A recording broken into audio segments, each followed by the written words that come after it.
Honorable Rector of Universitas Negeri Yogyakarta, Vice Rectors, invited and featured speakers, Chair of National Sport Committee of Indonesia of Yogyakarta Special Region, Honorable Chairpersons of the 3rd Yogyakarta International Seminar on Health, Physical Education and Sport Sciences 2019, Honorable Chairpersons of the 2nd Conference on Interdisciplinary Approach in Sports 2019, Chair of University Senate, Deans of all faculties, Director of Graduate School, Heads of Institute, Heads of Bureau, all distinguished guests, participants, ladies and gentlemen.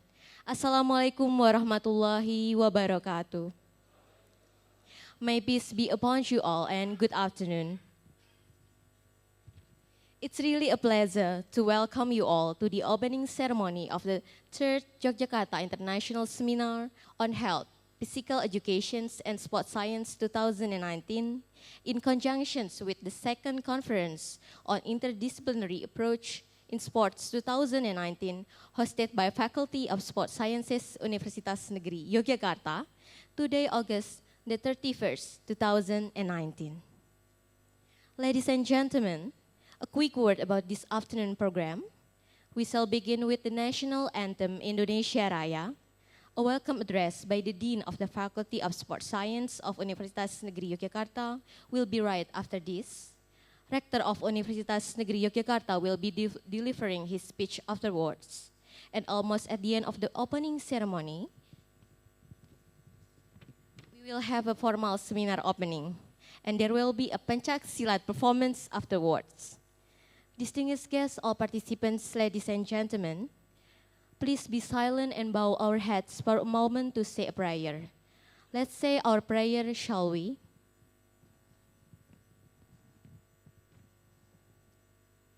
Thank you. Singing the national anthem, Indonesia Raya, distinguished guests, ladies and gentlemen, are kindly requested to rise.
be seated. Distinguished guests, ladies and gentlemen, now let's hear a welcome address by Dean of Faculty of Sports Science in Universitas Negeri Yogyakarta. Please welcome Professor Dr. Wawan Sundawan Suherman, MED.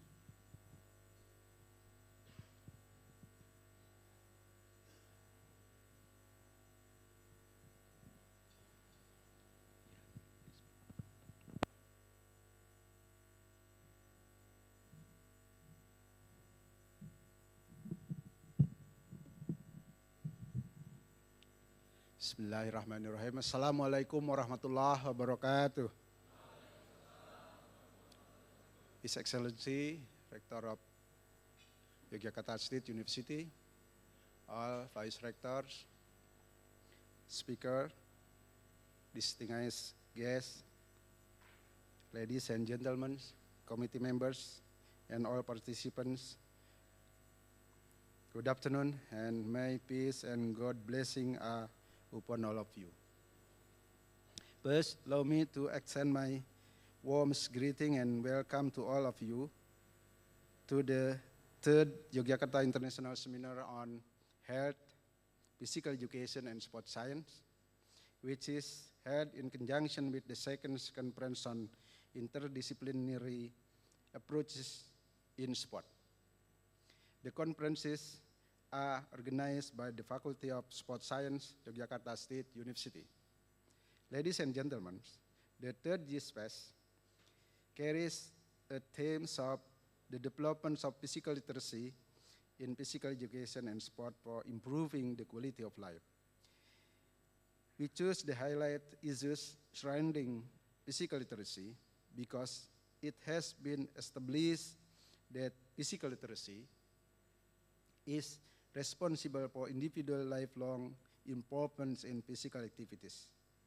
Therefore, we keen to share and disseminate current knowledge and finding to foster physical literacy, especially in the school and community context.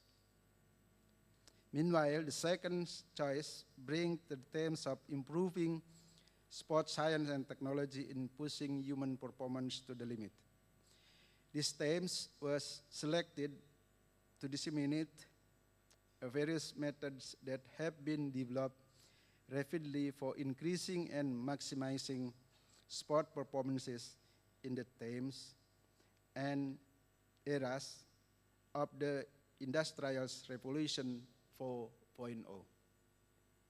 Finally, I would like to thanks to Bapak Rektor, Vice Rector, also all of leaders of UNY who give us support to run this seminar, all speakers, participants, distinguished guests, and committee members for running this program. Hopefully, all the time and effort we have spent for these two conferences may be beneficial and impactful for the future. We would like to propose to His Excellency Rectors of Yogyakarta State University to officially open the conference. Thank you very much. Wassalamualaikum warahmatullahi wabarakatuh.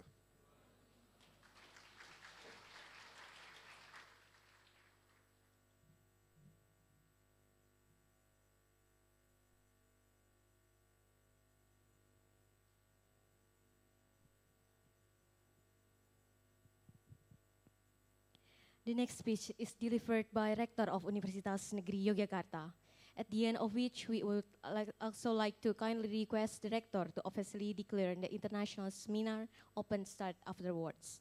Professor Dr. Sutrisno Wibowo, MPD, the floor is yours.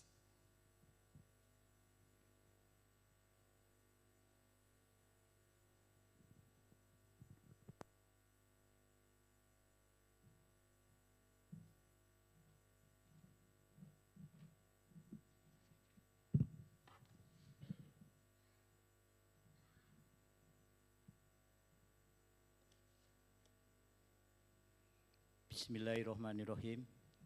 Assalamualaikum warahmatullahi wabarakatuh. the Honorable Associate Professor, the Honorable Associate Professor Prof. Lisa from Deakin University, Australia. Yeah. The Honorable Associate Professor Prof. Dr. Gunatvan Elumalai from University Pendidikan Sultan Idris, Malaysia. Yeah. And the Honorable Dr. Falapa Joyce from Tashkent University, Thailand. Yeah. And the Honorable Prof. Stephen Bethpisti from University of Wollongong, Australia. Yeah, thank you very much. And the Honorable Associate Professor Jason Kiai Waili from National University of Singapore.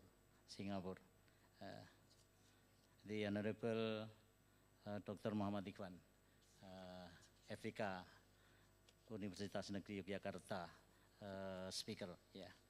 And Dean of Faculty Sport Science, Prof. Wawan, ya, para wakil rektor, ketua senat, ya, para pimpinan yang lain, ya, yang saya hormati, dan para hadirin peserta seminar the Third Yogyakarta International Seminar on Health, Physical Education and Sport Science 2019, and the second conference on interdisciplinary approach in sport. Yeah. Distinguished guests, ladies and gentlemen, my peace and good blessing be upon all of us. First of all, let me express my warmest welcome to Universitas Negeri Yogyakarta, or Yogyakarta State University, to all speakers and participants of the Third Yogyakarta International Seminar on Health, Physical Education and Sport Science 2019, held in conjunction with the second International Conference on Interdisciplinary Approach in Sport 2019. I hope that today's conference will be able to provide good forum for teachers, lecturers, and practitioners to share ideas, research finding, and best practices as an effort to improve the implementation of physical education and physical science and sport as effect to improve the quality of life. Distinguished speaker, ladies and gentlemen, being healthy and having high quality life are very important nowadays, where people are very busy with their working and other activities. In addition, modern lifestyles will tend to affect the quality of food that we consume every day. They affect not only the nutritional content, but also regularity of the food intakes. It is therefore necessary to promote the people understanding about sport, physical education and health. Physical education and health. It is through this conference that expect to promote such an understanding. Universitas Negeri Yogyakarta, or Yogyakarta State University, has long promoted the healthy life through many sport and physical education program and facilities. We hope that we can contribute to the betterment of the society healthy. Distinguished speaker, ladies and gentlemen, I hope that all speakers and participants in this conference enjoy the friendly atmosphere of Yogyakarta, especially Universitas Negeri Yogyakarta or Yogyakarta State University, and can contribute optimally to the development of health, physical education, and sport sciences. I wish all you a fruitful discussion. Thank you very much.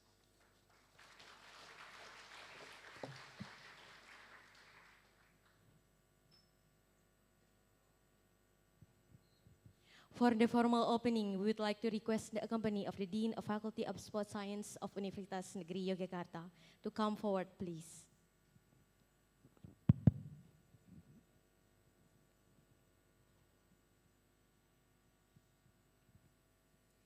Be saying Bismillahirrahmanirrahim.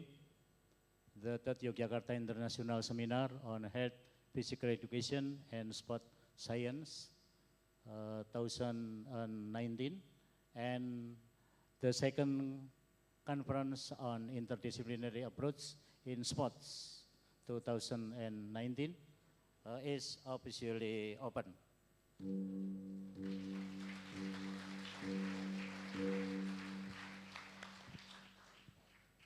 Thank you very much. Wassalamualaikum warahmatullahi wabarakatuh. Ladies and gentlemen, in these good occasions, as the expressions of appreciations, Rector of Universitas Negeri Yogyakarta would like to present prizes for the 5 best paper writers in this conference. We would like to invite 5 best paper writers to come forward, please. The 5th best papers is titled Soft Tissue Release Effectiveness for Healing Lower Limb Injury by B.M. Wara Kusartanti, Rahma Laksmi Ambardini, Bambang Priyonadi, and Ali Satyagraha. The 4th best paper will be Biomechanical Analysis Toward the Success Rate of Basketball Jump Shot Technique. We'd like to invite the writer of the 5 best papers to come forward, please. And the 3rd one will be Developing Learning Media Software for the Stop Motion Technique in Floor Gymnastic using Android-based smartphone by Ratna Budiarti and Agus Prestianto.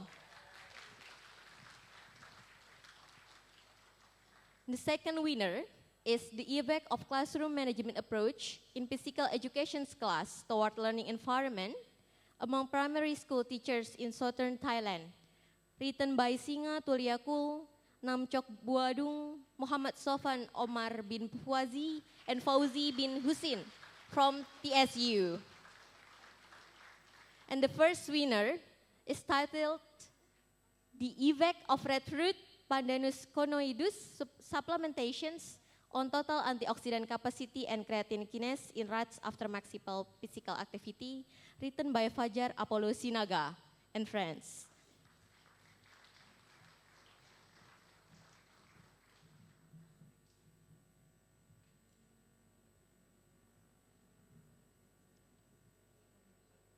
We would like to invite Rumi Iqbal Does, Sabta Kunta Purnama, Islahuzman Nuryadin, and Mansural Rozi from 11 Maret University, Surakarta, the 4th winner of the best paper.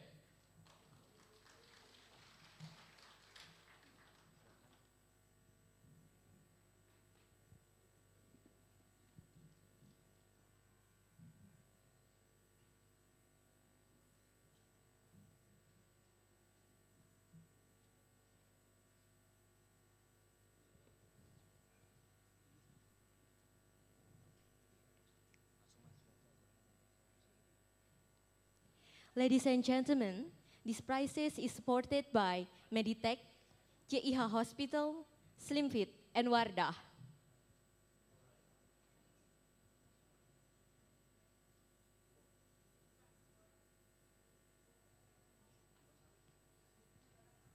The first best paper is written by Fajar Apollo Sinaga, Pangondian Hotliber Purba, Rika Nailufar Sinaga, and Ramlan Silaban.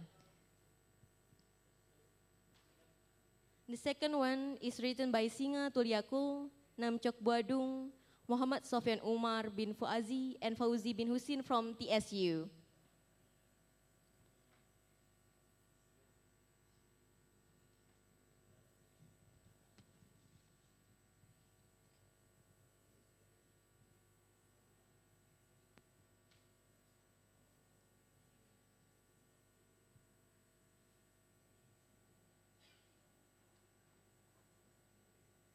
Let's give a big warm applause for the winners of the best papers.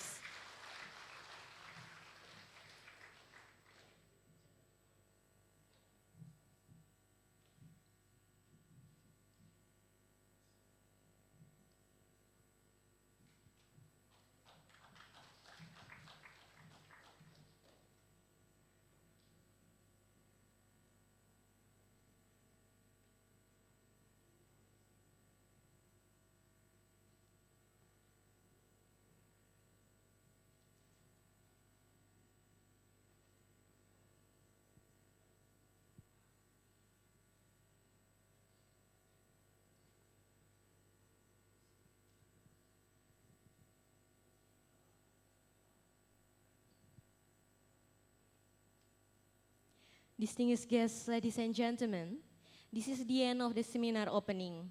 Now, to really bring a cultural nuance and to welcome you all to this very special occasion this afternoon, we would like to present to you all martial arts from Indonesia, Pencak Silat.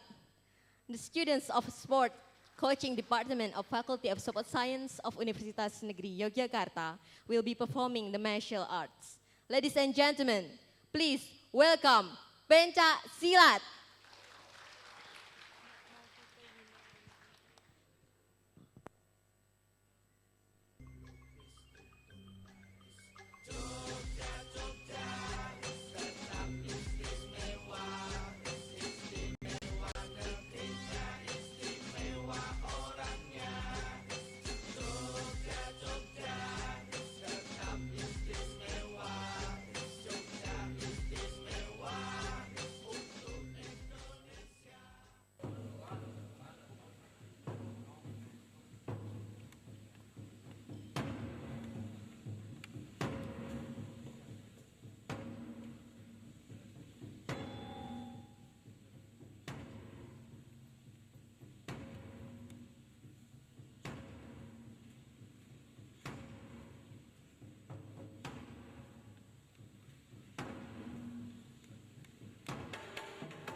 Distinguished guests, ladies and gentlemen, now we are proceeding to the next item of this afternoon agenda.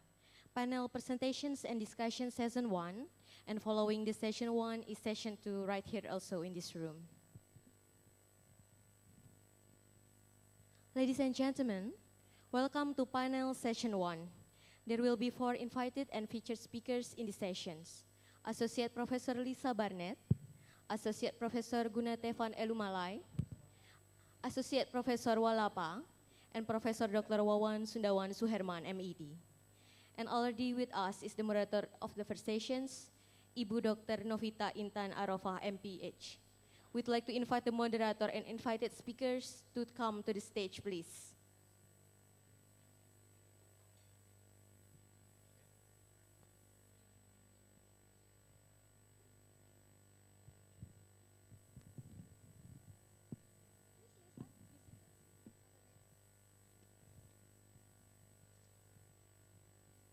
Ladies and gentlemen, this is the end of the formal opening of this afternoon agenda.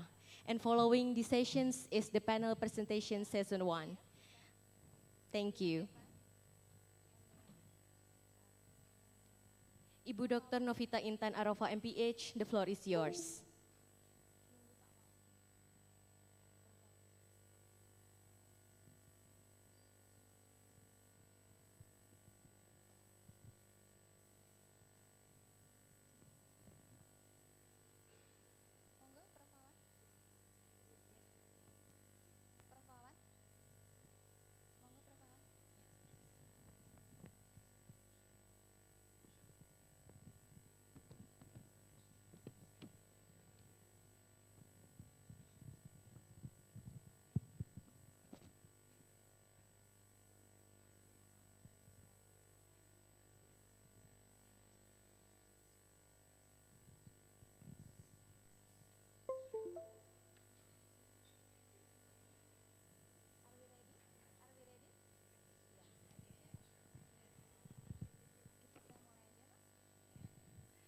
Assalamualaikum warahmatullahi wabarakatuh.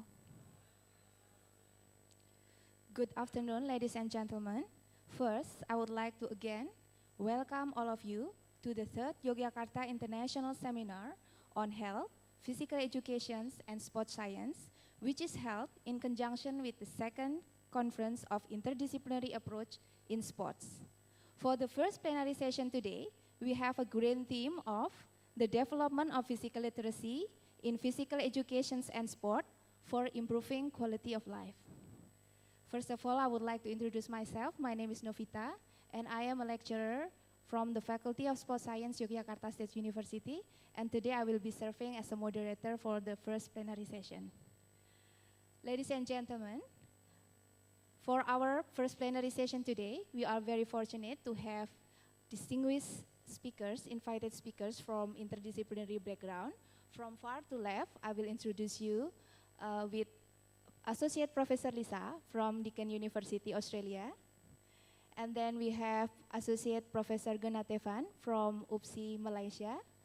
We also have Associate Professor Walapa from Taksin University, Thailand.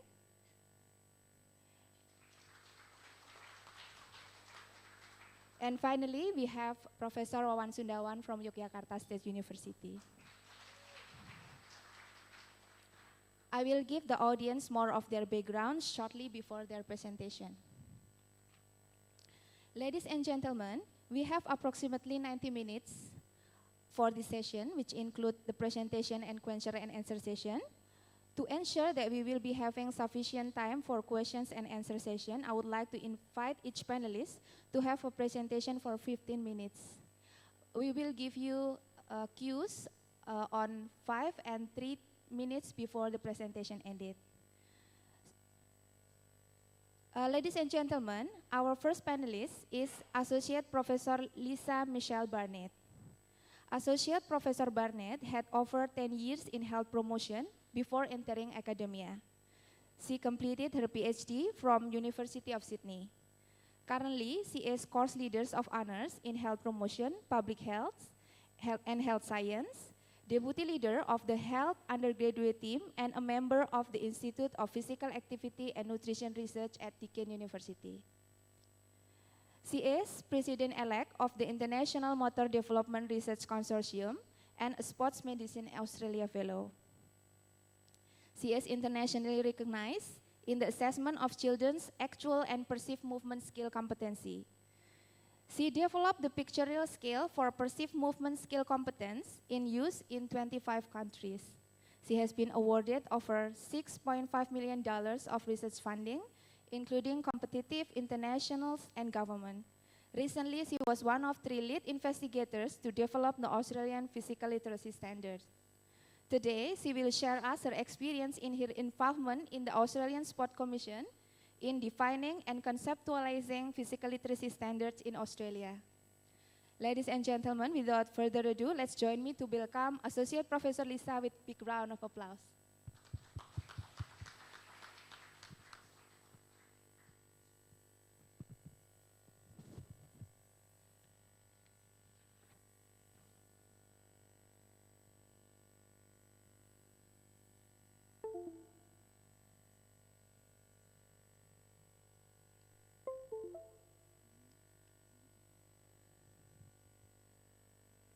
Good afternoon, Selamat Siang. I think I'm missing my slides here.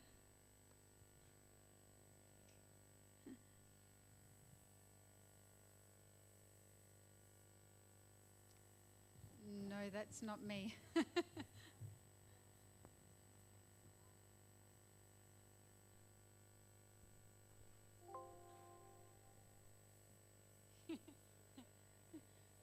I don't think I can do a good job of doing someone else's slides.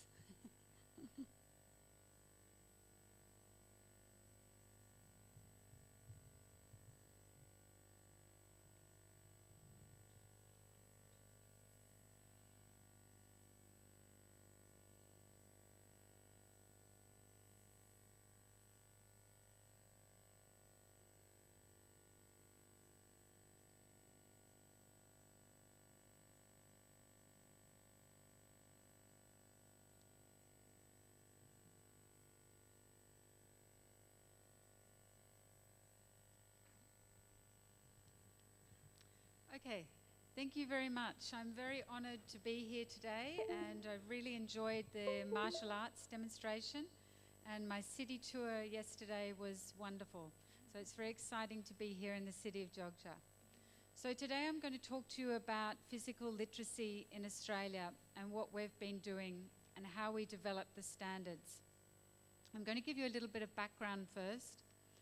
So I want to just give you a little background into the Australian context of sport and physical activity for children.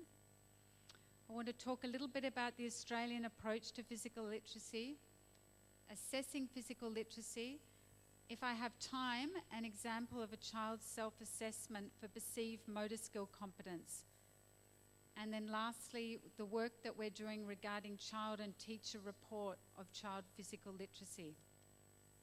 So this is where I'm from. I'm from Deakin University in Melbourne, which is down at the bottom of Australia, and we're still quite cold at the moment. So it's very nice to come here and have some warm weather. I just wanted to start by saying that in Australia, we have quite high rates of sport participation.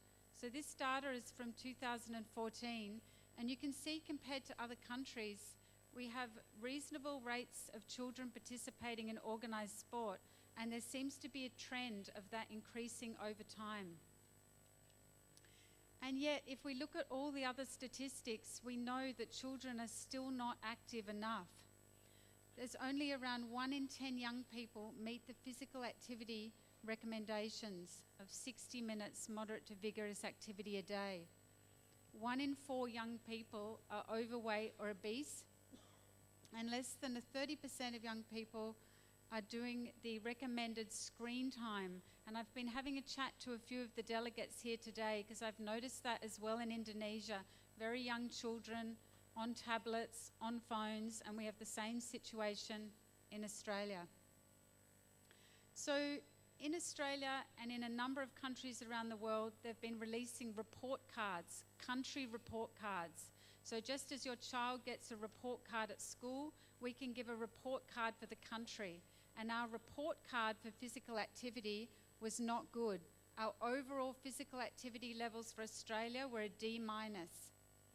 In terms of movement skills, that was also a D, and screen time was a D.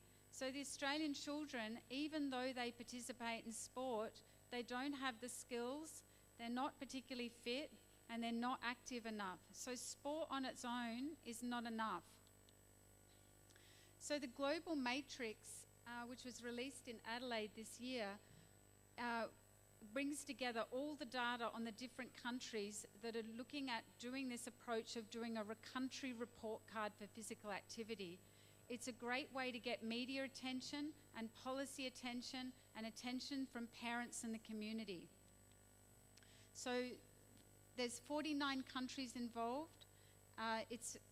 Unfortunately, I don't think Indonesia is involved, but I'm going to give you a little bit of the Australia data and a neighbouring country data. So here's our Australian report card. Each report card has a theme, and the theme that was chosen for this year was muscular fitness. And you can see from there that every particular aspect of physical activity is rated. Where it says INC, that means inconclusive. We don't have enough data for that. So the report cards looks at facilities, it looks at school, it looks at policies, it looks at the government, it looks at all the different actions that can help enable a child to be physically active. And overall, we didn't do very well in Australia in a lot of areas, but some areas, like schools and facilities, we did really well. And I was speaking to a delegate just this morning, and she said, but don't you have lots of playgrounds in Australia? And I said, we do. We have a lot of playgrounds, but often they're empty because the children are still preferring to play on their screens. So we need playgrounds, we need facilities, but we also need to work on all the different aspects that a child needs to be physically literate.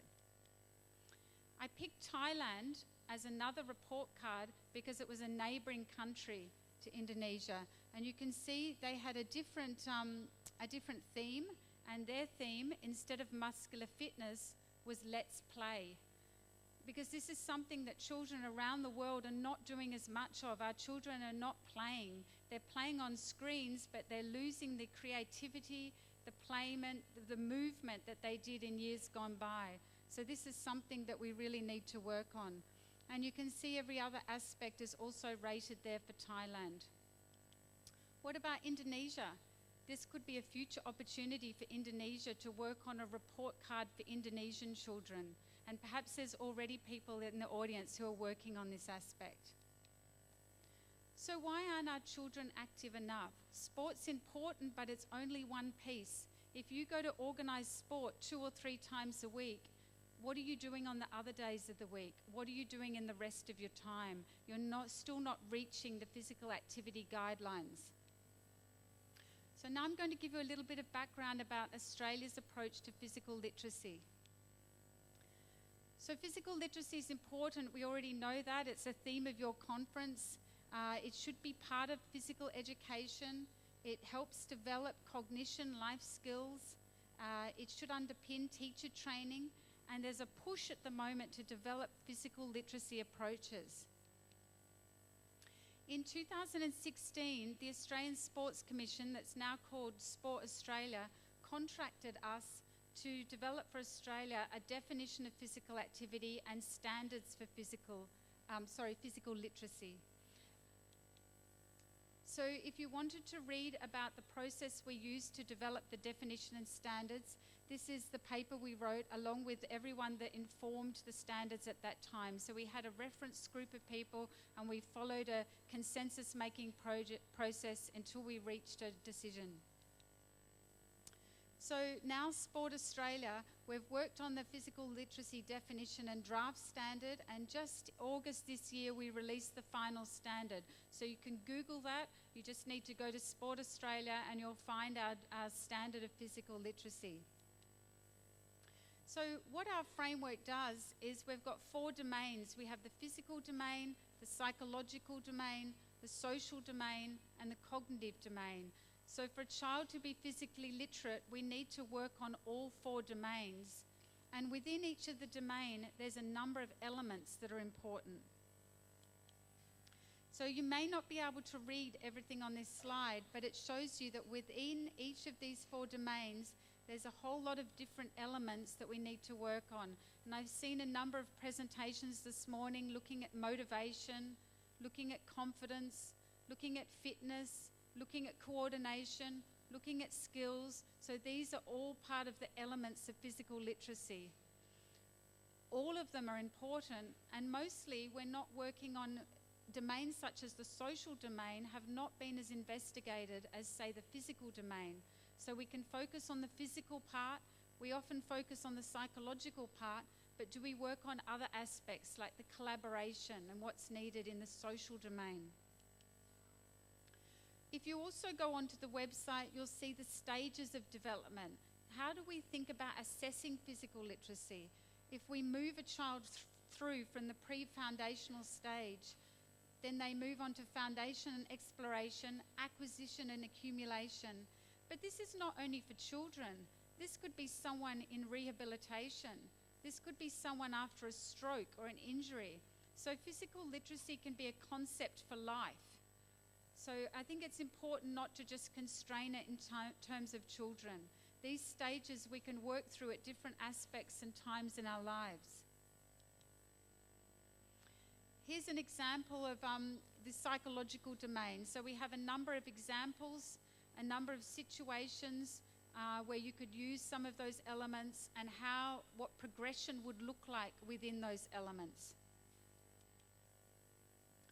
So where is Sport Australia up to now? So I'm still working in collaboration with Sport Australia. They're trying to map the physical literacy framework to the education curriculum. Because if it's not mapped, then why would teachers assess it? It needs to be in line with what they're already doing. They may already be assessing physical literacy elements in a number of ways, so they're already doing some of it. So we need to make sure the curriculum matches up. And same for coaches and in their sport. What are they already doing? What are they not doing? And how can we align these frameworks? How are we going to assess it though? What sort of assessments are we going to use? So that's been, okay, so I've got 5 minutes. I'll have to speed up a little bit. So we wrote this paper about assessing physical literacy. I won't go into too much detail, but I'll give you a little bit of background. Canada has really led the way in terms of a definition of physical literacy. But like I showed you, in Australia, we've worked on our own definition. The Canadian definition is good, but it focuses a lot on the physical aspects. It does look at motivation and confidence, knowledge and understanding, but it doesn't look at the range of elements that we've put forward in Australia. I'll just skip it. Now we know there's a lot of assessments already for all those different elements. So do we need to reinvent the wheel, or can we go to the assessments that are already out there for confidence, for motivation, for skill assessment? So I don't have time to go through that, but in this particular paper, we go through a decision-making process where you can go and look at existing instruments and use that to try and work out how to assess physical literacy in your context. I don't think I have time for this example either. I'll just tell you briefly, we developed a pictorial scale to measure children's perceptions of their motor competence. So it's very simple. It doesn't need a child to be able to read, and they can rate themselves on a number of different skills and activities. So without going into too much detail, it's been used in, I think, nearly 30 countries now, and it has been used in Indonesia to assess children's perception of their skill competence. So we presented research last year in Hong Kong. In Asian children, we had representatives from Indonesia, Hong Kong and China. And this is one paper that I picked out to show you that's been done in Indonesian preschool children using this instrument. So that's Dr. Familia, and she worked with Professor Goodway, who came here last year. So just really quickly, we're now working on a child report of physical literacy using the same type of pictorial approach. We're going to match it to each of the elements in the Australian standard, and there'll be a question for each element. And so we'll be able to use it in children as young as 4 and up to about 8 and 9.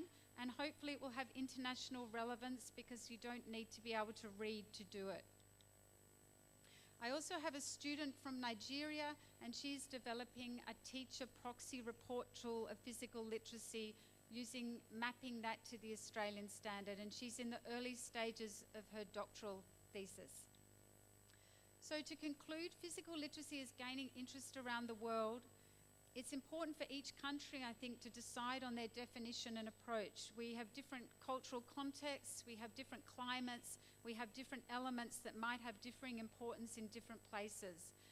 We can probably all agree on some core elements that we all could assess, but then I think it's important for that context to work out what suits them. Thank you very much for your attention, and thank you to my students and collaborators who informed some of this work. Thank you. Terima kasih.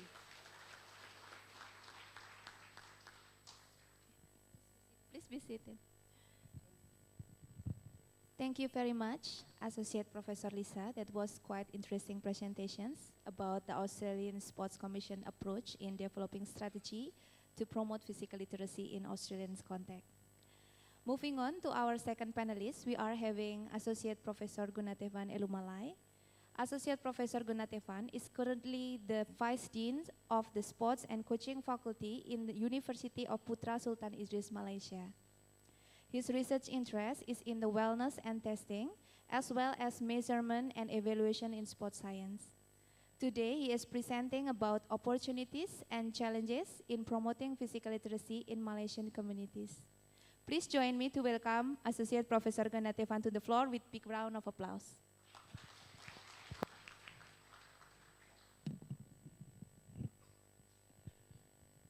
Thank you very much for the beautiful moderator. And okay, let me come down because, fellow keynote speakers and the respectable audience. Thank you very much for the golden opportunity given to me to talk about the Malaysian current situation on physical literacy. Okay. When we talk about physical literacy, now Malaysia going towards a sick nation. Seriously. Not only Malaysia, globally we are going towards that, but Malaysia is moving forward. Okay. Why I'm telling you all these things? Because the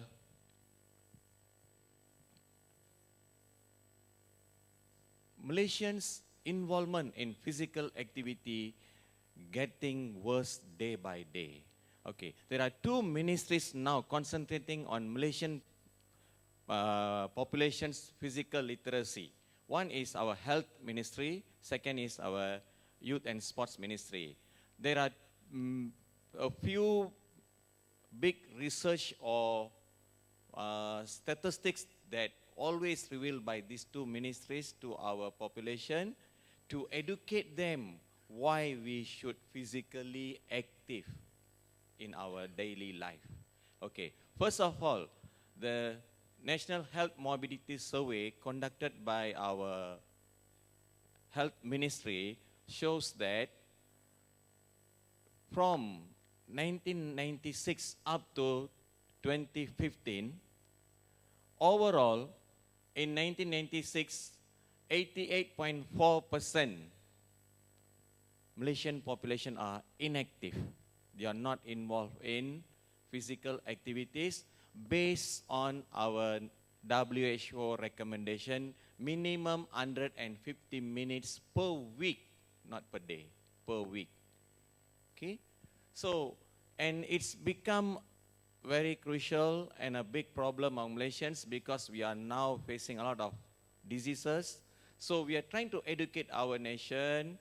We are trying to do so many programs and give them awareness. So it's gradually reduced. And in 2015, it became 33% overall. When we see by gender, the males now a bit active than the women's or the females. Where in 2015, the last survey conducted by the Health Ministry in 2015, and coming soon in 2020, the National Health Morbidity Survey 6 will be conducted.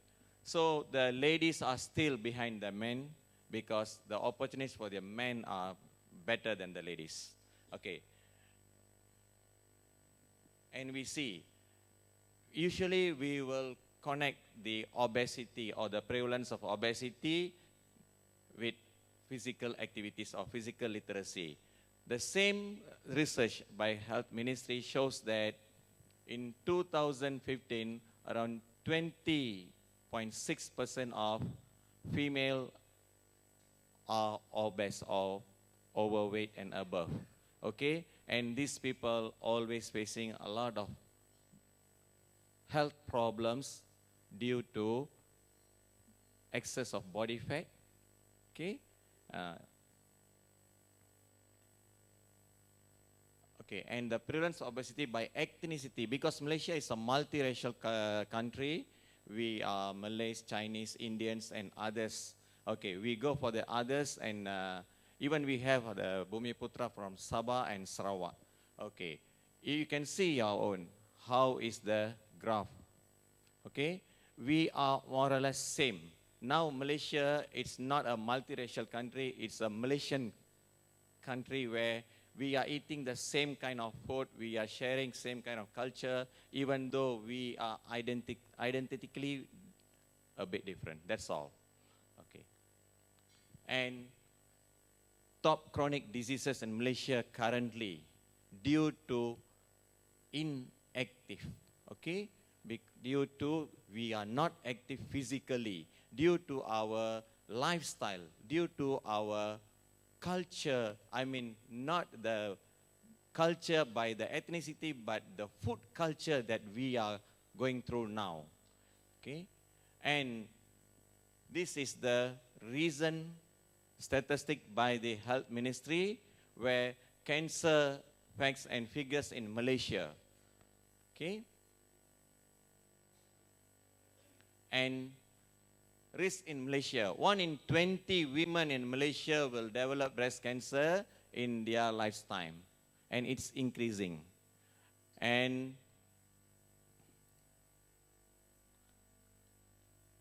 okay, this is the prevalence of diabetics. And the latest news from Malaysian Health Ministry, every year we are increasing 8%, our population is increasing 8% in diabetics. Okay, so how we are going to overcome all these things? And our sports ministry trying to do something also. Okay, they set a target that Malaysians should practice sports as culture by 2020. 50% of Malaysians should practice sports as a culture by 2020. And they promote sports culture and sports development through physical literacy as a lifestyle towards humans' life well-being. Okay? And when we talk about physical literacy, there are a lot of definitions. I think I don't need to go through all these things. Okay? And I pick up one. Then International Physical Literacy Association 2014 described physical literacy for 4 elements, namely affective, physical, cognitive, and behavioral. I'm very interested with this because it involves the behavioral changes among us. Okay? When we understand this theory, it will help us to do something towards our active lifestyle. Okay? So, physical literacy is the competence with confidence, and we develop our knowledge and motivate ourselves for an active life lifelong. Okay? So the Ministry of Youth and Sports Malaysia trying to do some research on sports culture among Malaysians and promote sports as culture in their life. Okay? And evaluating and restructuring the programs, revision of public health policies towards a better, healthy Malaysian nation. Okay? And this research conducted by our sports ministry were Malaysian physical activity literacy by 2017. Overall, 59% are active and still 40% are not active. And by gender, the males are increasing compared to the females. Okay. And by ethnicity, it's more or less same. We are in the moderate level. Okay.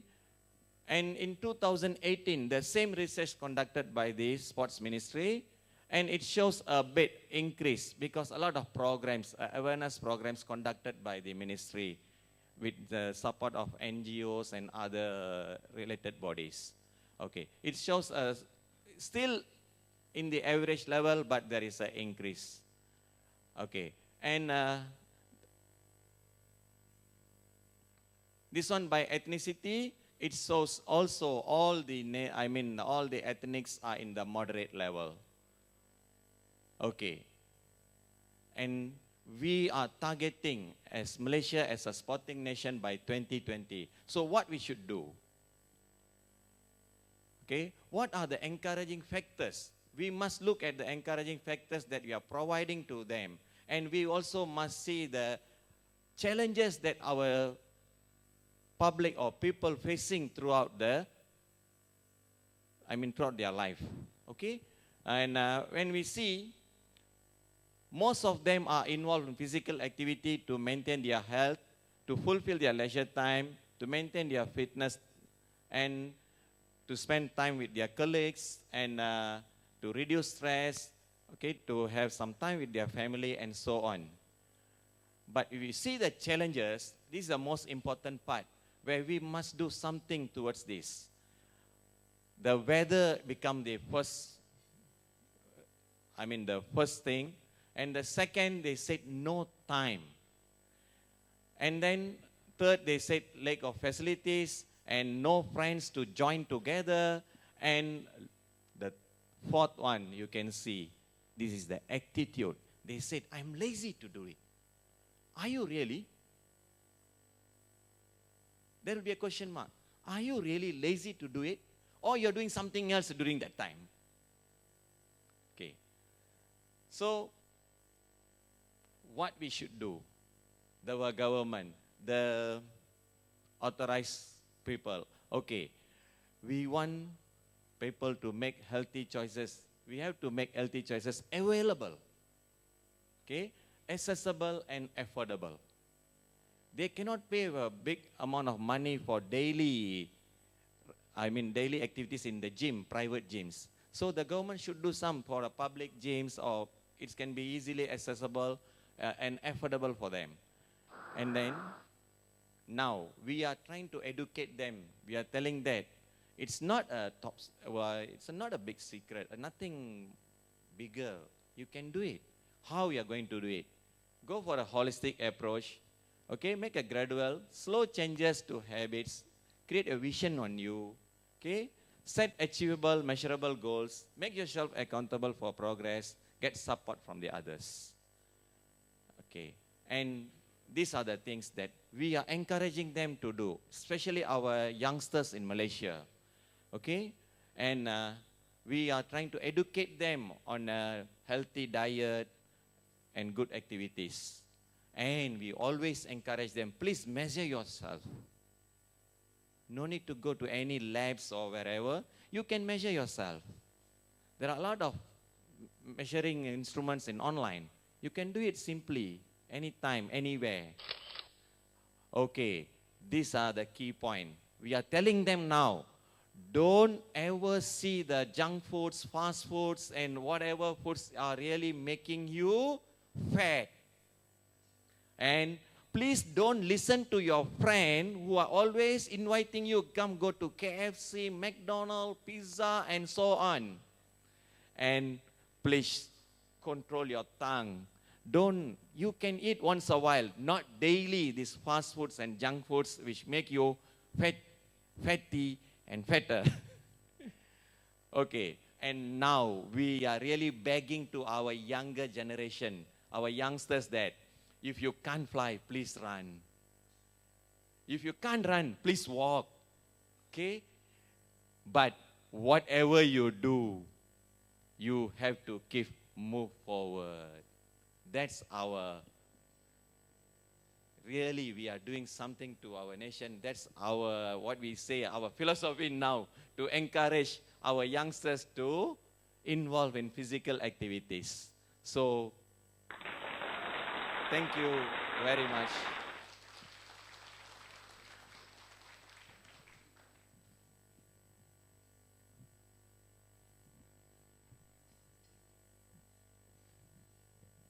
Thank you very much, Associate Professor Gunatevan. That was a very engaging presentation about the current situations of physical inactivity as well as physical literacy promotion in Malaysia.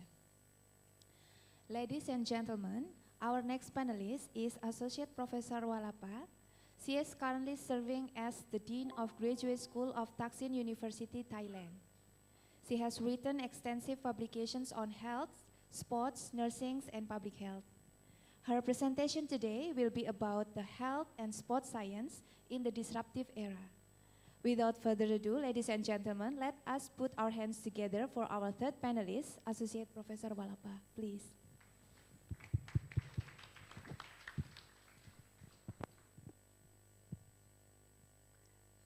UNY leader, conference committee, distinguished guests, ladies and gentlemen. It's my great pleasure to be here today to deliver my speech on health and sports science in disruptive era. I think it's better for me to come down here. I follow Dr. Gunatevan.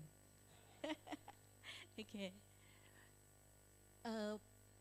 Please connect to the website. Okay, during waiting for the website, I'd like to tell you something. 3 weeks ago, I was attacked by the whole hive of the bee, and more than 60 stings in my body, and I became to anaphylactic shock. And before I stopped breathing, I kept thinking that, no, I have to breathe because I have to come to Yogyakarta. I have to breathe. Okay, so thank you, Professor Dr. Wawan, that you bring me back to life. Thank you. Okay, during we are waiting for this connection, I would like to tell you like this. This slide is the real time of the world current movement of some statistics. Okay, during waiting the slide, let's tell you something. This morning, I had a very best salad in the world.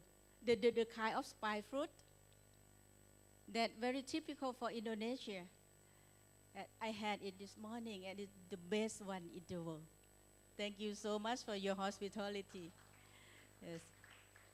And tomorrow we're supposed to go to Borobudur or somewhere that will be the best for us again. And thank you for the conference committee for your hospitalities for us.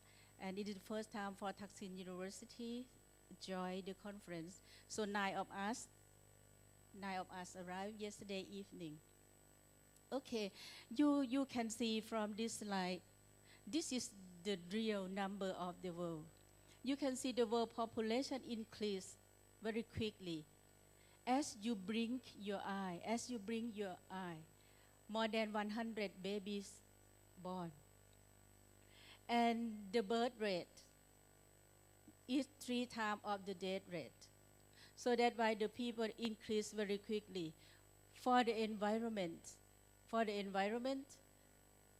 you can see that there is a loss. We lost the forest, we lost the soil, we lost the clean drinking water. Could you please scroll up? Okay.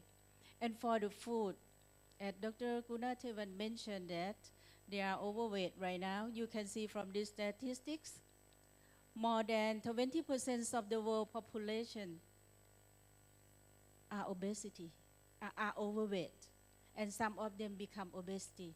That's why we spend a lot of money to deal with this problem. Why we spend for this?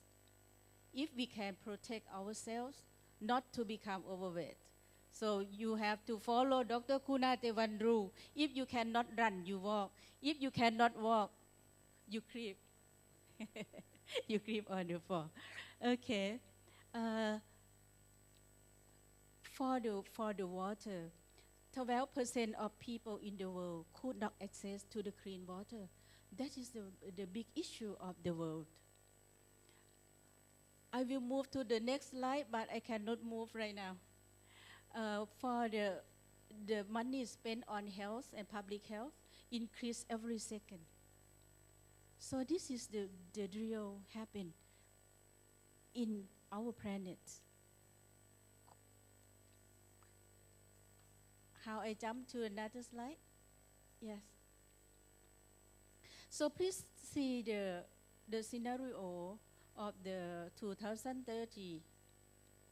In 2030, 10 years from now, the world population will up to 8,400 million, and almost 17% become aging. But in some countries, especially in Singapore and Thailand, the number will become bigger than this. In Thailand will be 30% within 10 years, 30% aging within 10 years. 10 people walk to you, 100 people walk to you, 30 of them are aging in Thailand. And Singapore, I think it is more than that. It's about, based on my review, it's about 37. And 5,000 people live in urban area. And the increase of 40% increase of water use in the world. And 12% of the world population not access to the drinking water. If we want to maintain health and well-being, we need 3 planets. If we do not do anything to take care of this world, we need 3 planets. You know, every second, the sand, a desert, bigger and bigger. So this is why we have to talk how we can save the world and how we can survive in only 1 planet, not 3 planets. So that's why the United Nations proposed the 17 goals of sustainability, and the goal number 3 talk about good health and well-being. And the rest of 16 goals heading to bring the health and well-being. So right now we have talked about the disruption or the disruptive. We believe that the disruptive technology or the disruption in something can save only 1 planet for us, so we don't need 3 planets. I don't know how. I try to use the pictures to explain what is the meaning of disruption, because the picture can say more than words. This is another picture of the disruption. Disruption is something discontinuities in the trend. And if disruption happen, something new happen. This is the example of the disruption. Digital media replace the photo industry, replace logistics, distributor and wholesale, Photoshop, or some career disappear. This is the cell phone. The cell phone replace camera, replace home telephone, replace classroom. We have virtual classroom right now, and retail store, and many that, even bank and bank employee. So this is the disruptive. The last one is cloud computing.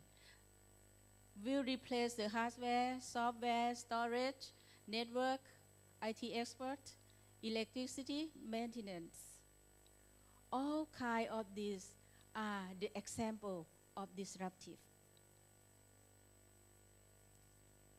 McKinsey and Company proposed 12 disruptive technology that influence our living, influence the technology in economics, education, and our daily life. Which I would like to mention here is 6 of them that very strongly influence healthcare. The first one is advanced material. The second is 3D printing. You are the sport guy in case you broke your elbow during your match. And we have the good material and 4D printing, and then you print the bone and fix it. It's very easy in terms of health. And in the surgery room, we can print the blood vessel for the heart, the artery, something like that for you. And the next genomics is very important in health science. You can decorate, or you can cut some bad gene or chromosome and you put the good one inside it. Even you want to have a very, very excellent sportman, you can decorate the gene and chromosome. And advanced robotics, Internet of Things, and the mobile internet. This kind of thing influence and make the change to this world. And this is from Frost and Sullivan talk about the global technology. The technology changed a lot in health science. And this is to prove that technology already attacked us. This is the technology in this year. You can see bioplastics, social robot, or many things. And disruption is the threat or opportunity. You can see this World Economic Forum talk about what will happen in healthcare. The first one, we have to focus on environmental health, climate change, global health governance, health delivery system, and keeping people healthy. And health technology is a major issue we have to talk in the health. And you can see in this year, this kind of technology affect health. Big data analytics, AI, mobile health, something like that. And for next year, keep an eye on for the next year. AI, immunotherapy, liquid biopsy, 3D printing will affect health science. And for the big data, I would like to tell you that 90% of data in the world has been created within 2 years. So that's why big data it influences every career now. And we can buy the robot in a very cheap price. It is very affordable. And you can see this in China or in some country. The people don't need to go to the hospital for the diagnosis. They just go to the box and put the data or use the application and make the diagnosis, and then they can choose the treatment. Which kind of treatment is the best for them? You can see this. The treatment, the cost of the treatment decrease from 70% to 50% if we use the technology. What is the benefit to the health? On the left-hand side that I mentioned before, effect save life, more quality of life, more self-diagnosis and self-care, quicker and more health service, closer to health, save cost, more healthcare accessibility, more clean environments. That the ultimate goal is healthy people. And how it affects to the sport world. Doug and West say that technology changed sport science. Sport science changed the game. And this did on the left-hand side is the benefit to the sport science. For example, injury recovery system, addressing mental and emotional obstacles, SWOT analysis, and also sport genomics, 3D printing or big data will increase the sport performance. And in terms of media mix control and sport broadcast, they will bring you to the effective broadcasting. This is the negative side of the big data. You can see that if we use the big data and we working on the cloud computing, this is the attack. The attack the other country data that's from China to US, from US to India, they attack. This is, you can go to this website and see how they attack. Now, how we can use the appropriate technology to enhance health and sport. In the left-hand side is the telehealth and AI will use together will be help. And the hospital have to set delivery change, and private sector with the government sector have to work together. For the government policy, be careful to balance the current and new technology. Develop the risk planning to deal with the current technology, and accountability for social security and concerning with global connecting. So there are many, many changes happening in the world, and several changes we could not expect from them. Our late King Rama IX of Thailand proposed the self-sufficient. If we live for moderation, reasonable, and have self-immunization directed with the ethics and knowledge, we can survive and be happy.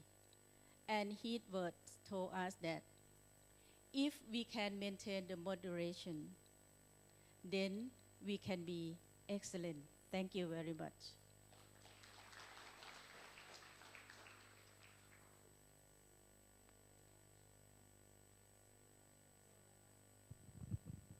For the very interesting presentations about how technology can create disruption that can be both benefit and challenge health and sports. Last but not least, our final panelist for this session is Professor Wawan. Professor Wawan is the Dean of the Sports Science Faculty, Yogyakarta State University. His research interest is on the curriculum development and physical education. Today, he will share his ideas on integrating physical literacy in the physical education curriculum. Let's join me to welcome Professor Wawan with big round of applause. Thank you, Dr. Intan. It is my opportunity, having opportunity to standing in front of you, especially all of speaker, Dr. Bird and Dr. Lee, also three of my friend.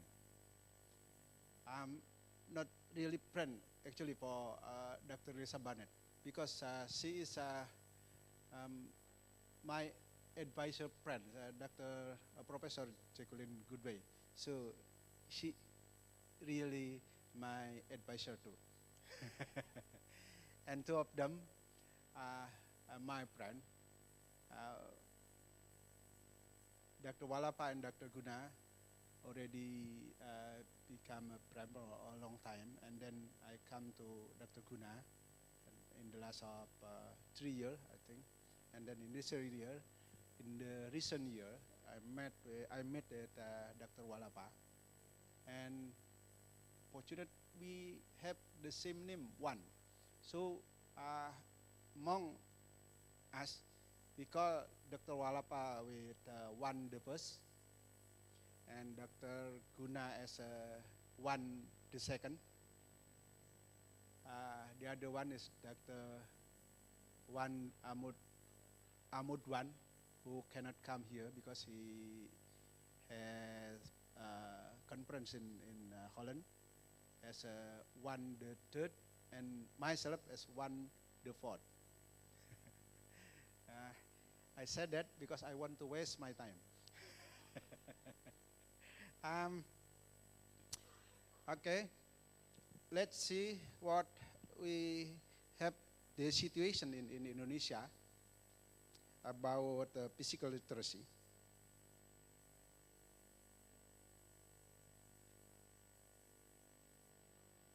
The last one. Okay. this one from Jakarta Post that inform us about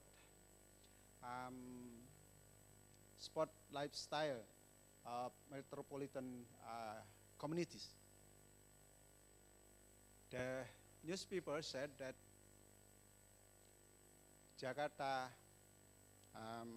citizen having a good regular exercise. They choose like run, and the interesting one is freeletics. So it means that for Jakarta citizen, there is no problem that they already doing the physical culture.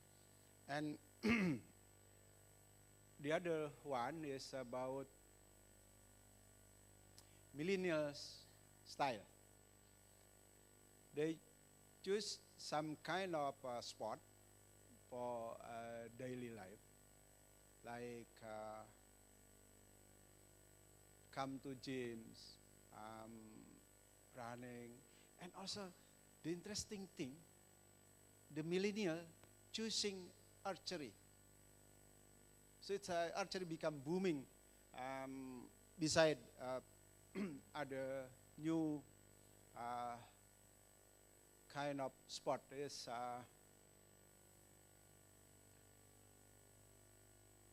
we see they just run, almost of them, and unfortunately this data say nothing about physical fitness. I look for another research said that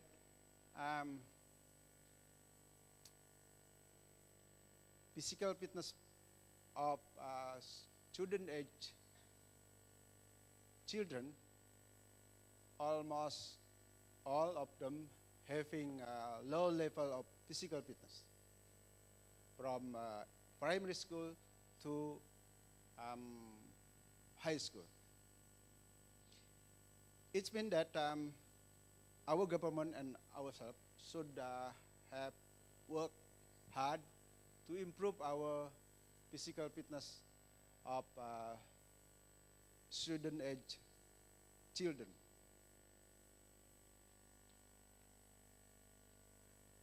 From that background, I want to discuss about physical literacy and what is the basic need for improving physical literacy, and then how to integrate physical literacy and into physical education curriculum, and then what are the result of physical literacy through physical education. Like mentioned by earlier speaker, that we have a bunch of definition of physical literacy. But the important thing I just want to say about the core domain of physical literacy that have four elements. The first one is movement competencies. Second one is rules, tactics, strategies of movement. And then motivational behavior skills of movements. And the last one is personal and social attributes to movement. It means that in physical literacy, we do not only say about physical activity, but also we discuss about cognitive, psychomotor, also affective. So it's like using the whole person to improve our well-being. From this definition, we can move to what kind of legal foundation for physical literacy in Indonesia. After I'm looking some regulation, I found that actually government of Indonesia having regulation about physical literacy for public communities, actually. This regulation is Ministry of Youth and Sport Regulation number 18 of 2017 concerning the Let's Do Sport movement, or in Bahasa we call it Gerakan Ayo Olahraga.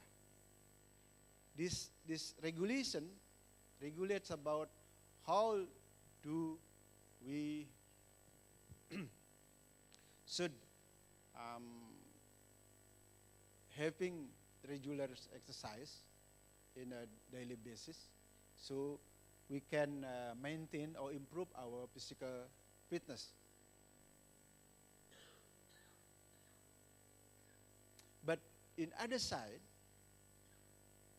I cannot find about regulation which regulate the physical literacy in school community. So it is our duty as a sport academician to encourage our government to set up the regulation about physical literacy among students. Actually, we already having regulation about literacy movement, but not physical literacy movement. So we should encourage our government to do that. Even though there is no regulation about physical literacy for students, our government realized that physical fitness is important for the student. So, on 2013 curriculum, government, including physical literacy, on the objective of physical education, health, and sport curriculum.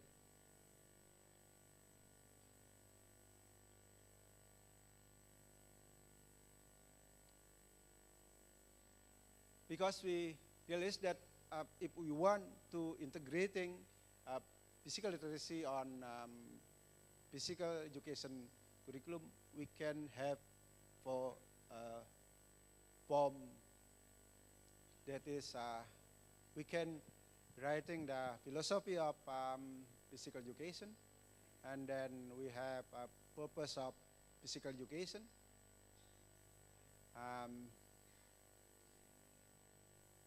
In the target for why physical education is important for, okay.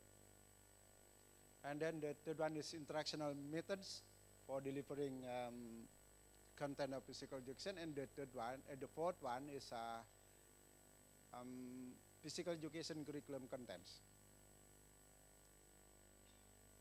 Two of this type already done by our government. That is on objective of physical education and content of curriculum. Two, the others not done yet. That is using philosophy of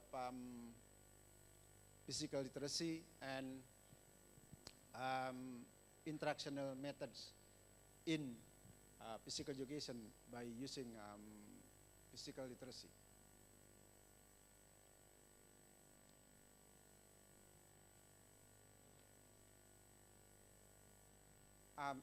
If we can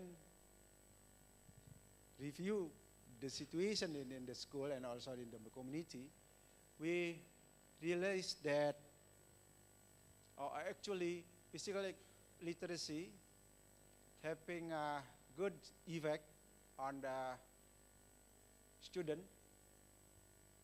in 4 interrelated core domains.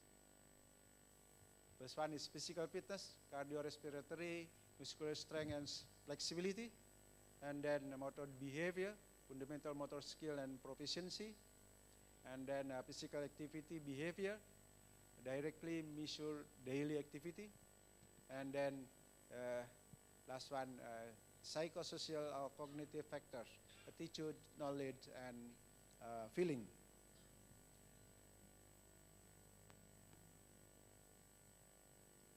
Also, physical literacy provides a foundation for elite sport, public health, recreation, and physical education, rather than merely being a term used to improve public perception. And then we come to our conclusion. Physical literacy is umbrella concept that capture knowledge, skill, understanding, and values related to taking responsibility for purposeful physical activity. And Indonesia, our government of Indonesia, already has the legal regulation of the physical literacy movement in Ministry of Youth and Sport Regulation number 18 of 2017 on Let's Do Sport movement. The integration of physical literacy in physical education has been done in terms of setting the goals of the teacher and the contents of the curriculum for teachers. And the last one is physical literacy is important for, not important or important? Which is right? Important or important? I'm for West Java. So sometimes I make mistake spelling for Japanese or for English because I should spell F, but I spell it P. So like that, important or important.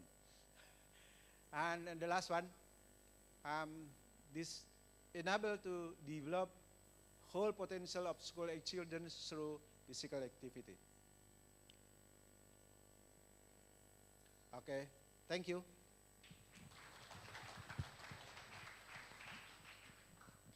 Thank you very much, Professor Wawan. It was very interesting presentation which summarized the current situations of physical activity issues in Indonesia and provide us ideas on how to integrate physical literacy in physical education curriculum. Ladies and gentlemen, we have listened to the presentations encompassing issues of physical activity levels, health, and physical literacy in the Australia, Malaysia, Thailand, and Indonesian context. Now it is time for the questions and answer session. For this round, I would like to collect 4 questions from all of you and give the opportunity to speakers to address the questions. Please raise your hand, introduce yourself, and state to whom your questions addressed to. Please.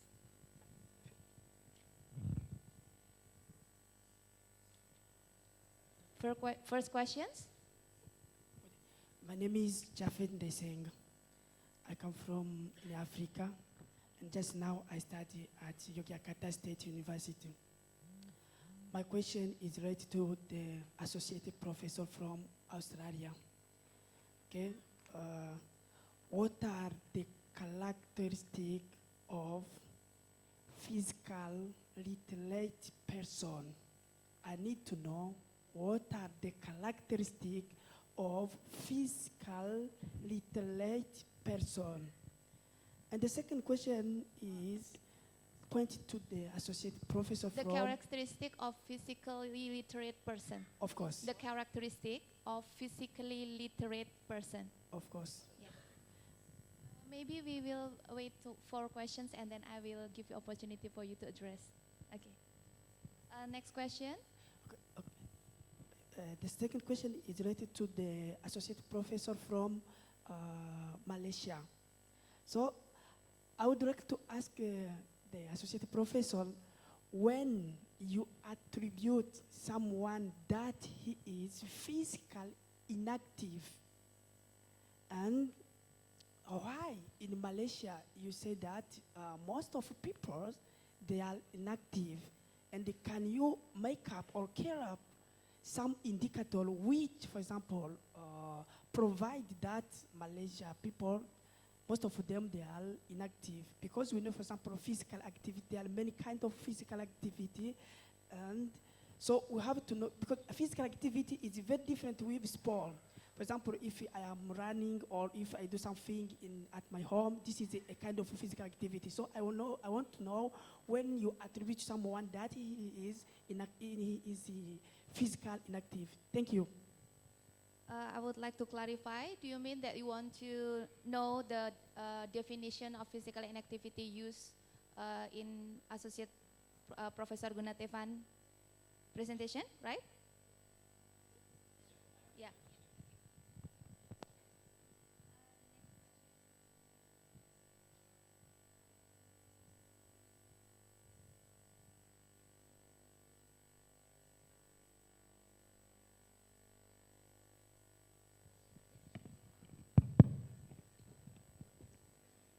Yes, thank you. I am Taufan Janata. I am a graduate student in University Yogyakarta State University. I will ask to Professor Gunatevan. The question is how to reduce the level of obesity at school, while Indonesia adheres full day school. Thank you.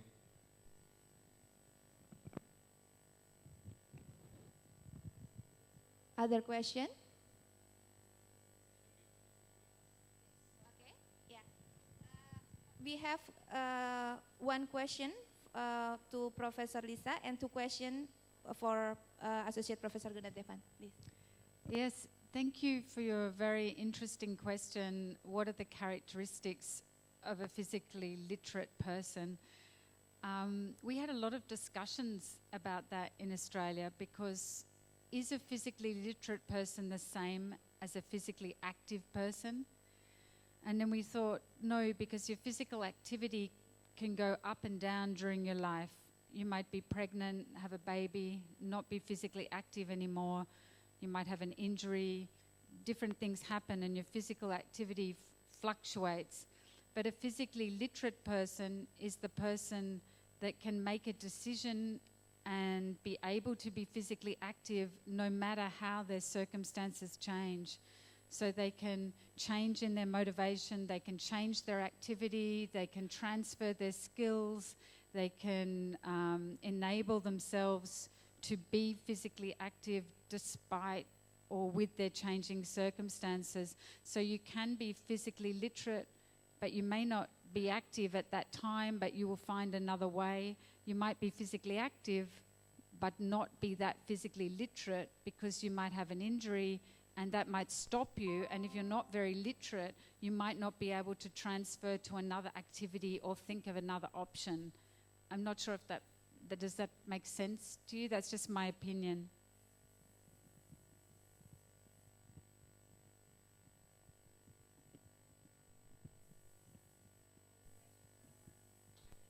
Now, is there any more comment for it? No? Okay. Let's move on to Associate Professor Gunatevan. Okay, thank you.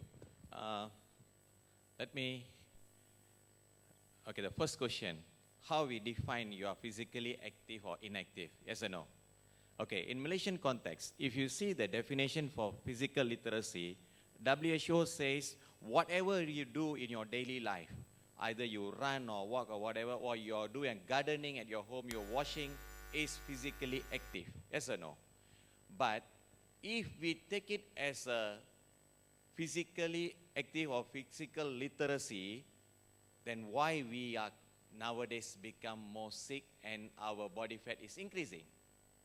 So we must come to a better definition on how we define physically active. So in Malaysian context, lately we did our Malaysian Sports Index 2018. We define it as those who are physically active, involved in physical activities, sports, and recreation activities, not e-sports. Not e-sports, e-sports is not included. Okay, physical activities, you mean physical fitness exercise, sports activities, and recreation activities based on WHO's recommendation, minimum 150 minutes per week. So we define in such a way, then we collect our data, and that's the output I showed you just now. Okay? Thank you. The second question, yes, Malaysia in 2008 already realized to overcome this obesity phenomenon and some other non-communicable diseases, we must go to the grassroots. Now our Malaysian population trying to involve in physical activities actively after their 40s because advised by the doctor. You must take this medicine before meal and after meal plus walking or some physical activities. So now in 2008, our Malaysian Education Ministry already embedded physical fitness testing based on our fitness gram where all the 5 components, fitness components under health measured every year in March and August to see the development of their fitness level in school level itself. So the teachers, the PE teachers, the parents can monitor themselves, even the children can monitor themselves, how fit they are, how fat they are, what should they do to overcome the problems. So it's already embedded in our curriculum system, and it's going on from standard 4, 10 years up to standard form 5, 18 years old. After that, they are free to do on their own measurement as I recommended just now. Thank you very much. A very clear answer from Professor Gunatevan. Now I'm inviting for the second round 2 to 3 person to ask questions. Is there any more questions?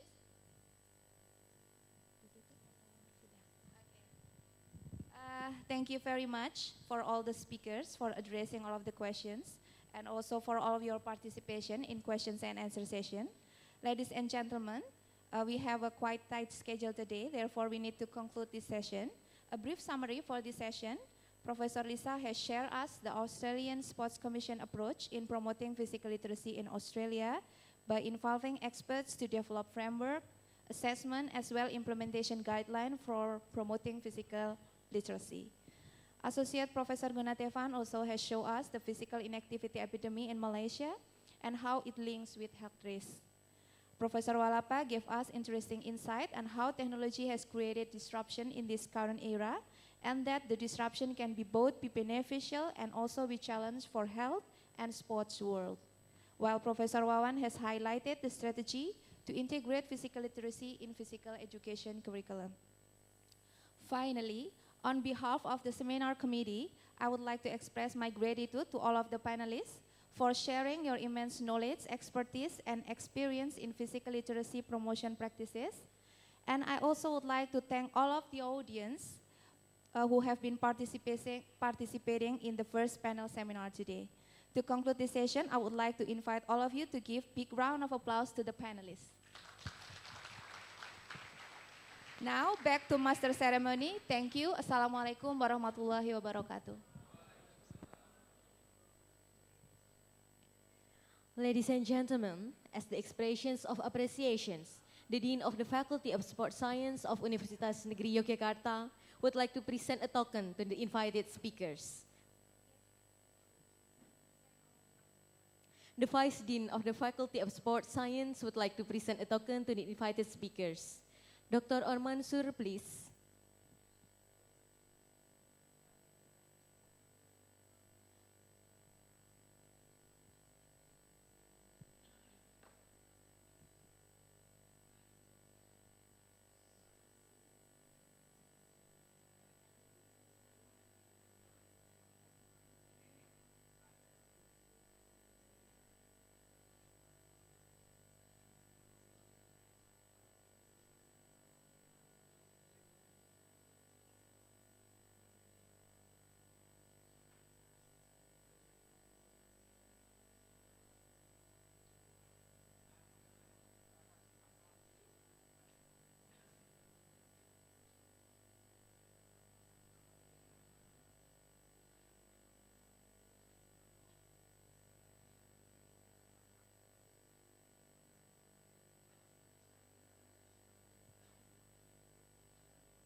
Let's give a big round of applause to the invited speakers.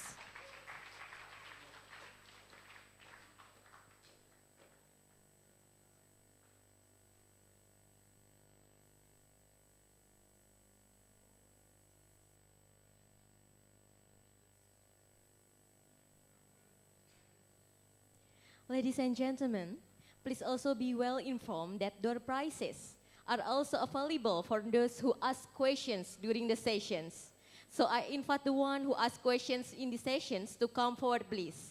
Mr. Japet Nayisenga and Taufan Janata. I invite Mr. Japet and also Taufan to come forward, please.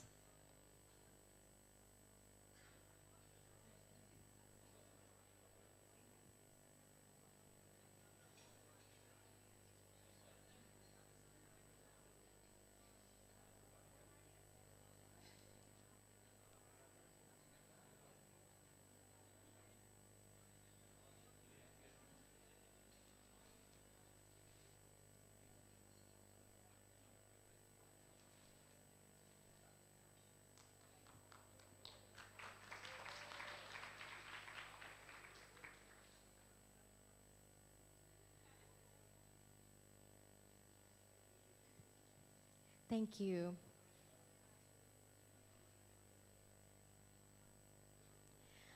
Ladies and gentlemen, please also be well informed that coffee break has been served to you in this room. And now we are proceeding to the next agenda of today's program, panel session 2. This session will be chaired by Bapak Faidillah Kurniawan, and there will be 3 invited speakers in the sessions. Bapak Faidillah Kurniawan, would you please take the floor?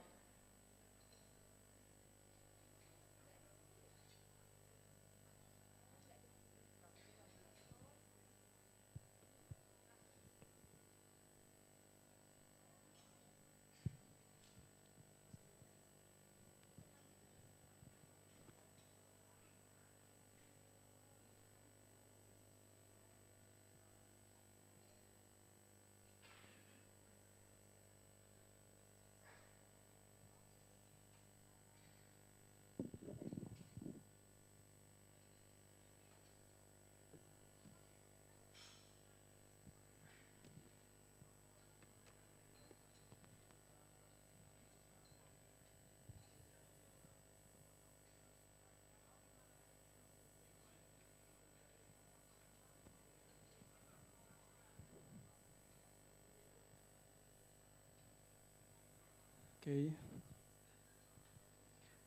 Well, ladies and gentlemen, may I have your attention, please? Our seminar is about the second conference on interdisciplinary approach in sport 2019 to begin, and please have a nice seat. Thank you very much for preparing yourself to join us in the seminar. Assalamualaikum warahmatullahi wabarakatuh. Good afternoon to you all. Excellency, Mr. Dean of Sport Science Faculty, Universitas Negeri Yogyakarta, Vice Dean 1, 2, and 3, and then Secretary of LPPM Universitas Negeri Yogyakarta,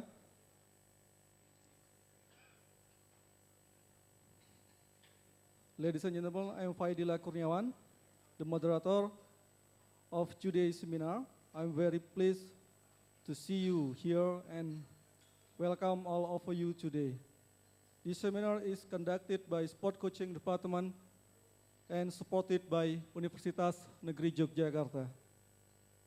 Ladies and gentlemen, we have 3 speakers today in the choice seminar. The first speaker is Professor Stephen P. Bird, PhD.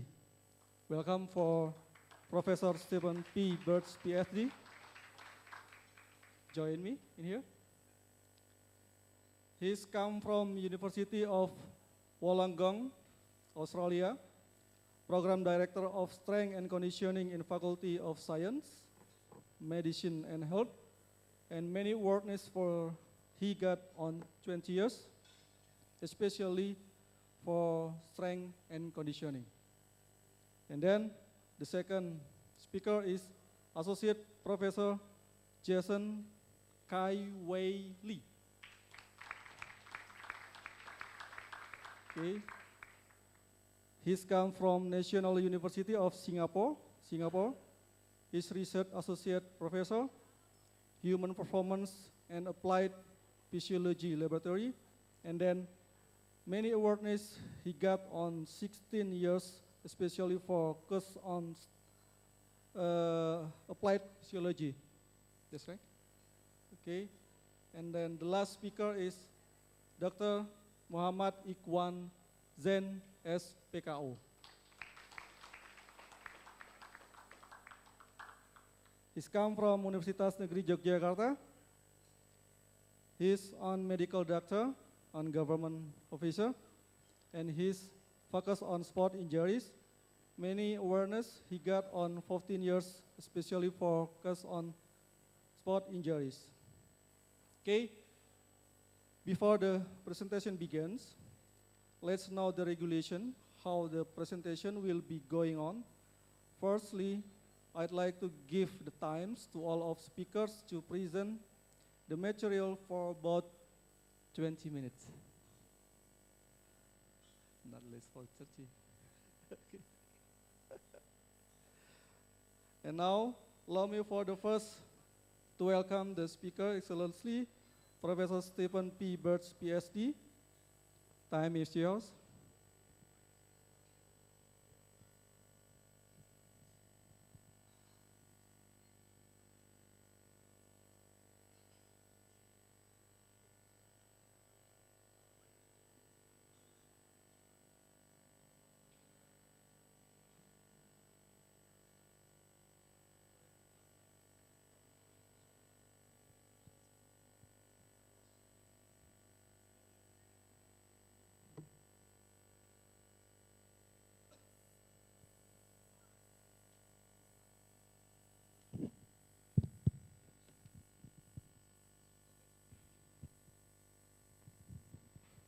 Okay, terima kasih Pak. Nama saya Dr. Burung. Saya maaf tidak bahasa Indonesia sedikit. Maaf. Okay, so Komandan, yeah. So thank you to the committee and the Dean of the Faculty of Sports Science. My pleasure to be here with you today to talk about the use of technology in relation to sports science. So today we will talk about 5 key areas for sports science application in elite sport. So for olahraga, we will sleep for athlete, sleep, eat, train, repeat. But how do we monitor and evaluate what the athlete is doing? We will look at a team approach. So coach, athlete, sport medicine, sports science in a team approach. We will look at monitoring and a framework to monitor athlete, along with how we can use technology and specifically online technology, so website. And then as sports scientists, we're going to take all of you delegates right now on a journey to infinity and beyond.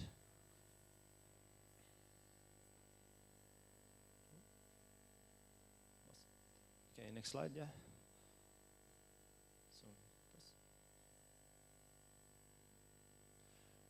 So our goal is implementing sports science and technology in pushing human performance to the limit and how we can move forward to monitor our athletes.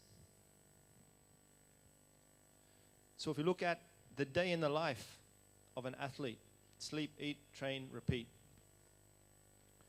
So the athlete will wake, 8 a.m., they will do some monitoring and they will drive to training. Once they get to training, then at 10 a.m., they will move along and have some monitoring conducted. They will fill out a wellness survey. They will fill out a sickness survey. They will then look at, can they train today? So then they will train. In the training session, so latihan, we will look at some metric to monitor, so something from like catapult, GPS data. Then at 1 o'clock, as they move along, they will have a meal. So in here, they will eat. After 1 p.m., yeah, so next one, so yeah. Then they might have a strength and condition session. Okay, after the strength and condition, they then have some recovery. Then they may have some analysis session, followed by more travel, eat, and some recovery before retiring at 11.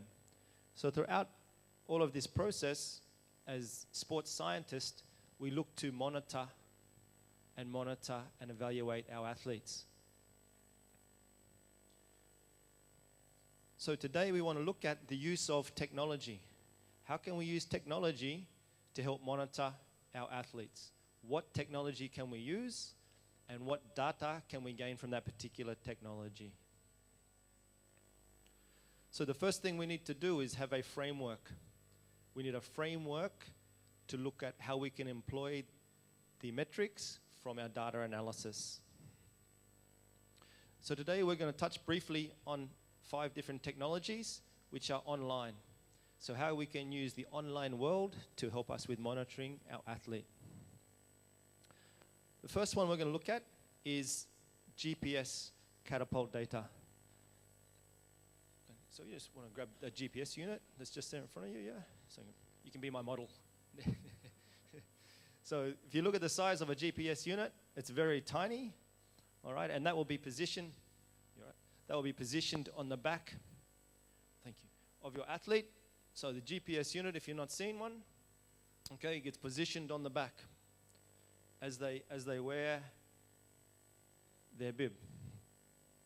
From that, the GPS allows us to monitor lots of things. So total distance in kilometer, accelerations, deceleration, change of direction, heart rate, workload, jumps, collisions, high intensity effort, position on field, muscular asymmetries, metabolic power, speed, and velocity. So in this graphic, you can see I can get the heart rate from the player as well as the intensity of the athlete by wearing my GPS unit.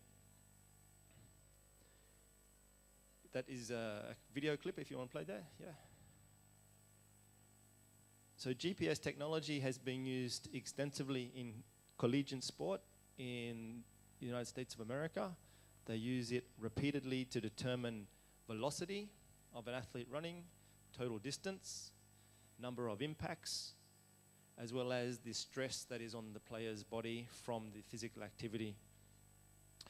The units we use, and I'll show you some examples where we've used in karate, we have used in badminton, we've used in football, we've used in ball or basket, we have used in volleyball.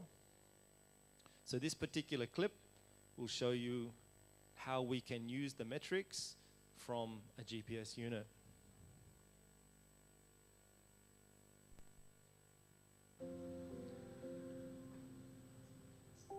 Rasa menjadi seorang ibu itu ya pastilah pernah merasakan that, jatuh bangun. Sulit digambarkan sih dengan kata-kata ya, maksudnya bukan sebagai suatu pekerjaan gitu kan. Yeah. Okay, here we are. So the GPS unit on the back.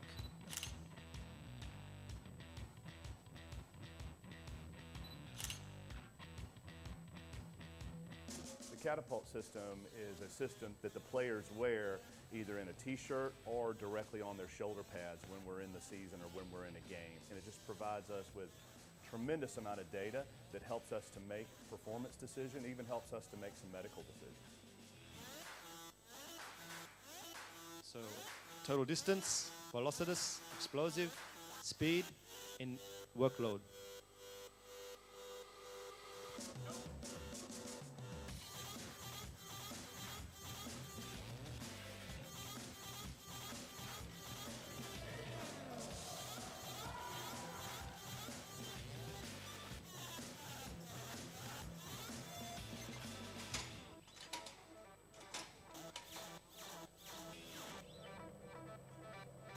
there's probably more than we can do with it. There's no doubt, and we're continuing to learn how we can use it. But though we feel like the 5 things that we look at now are the ones that are most valuable to us in terms of performance and also most valuable to us medically.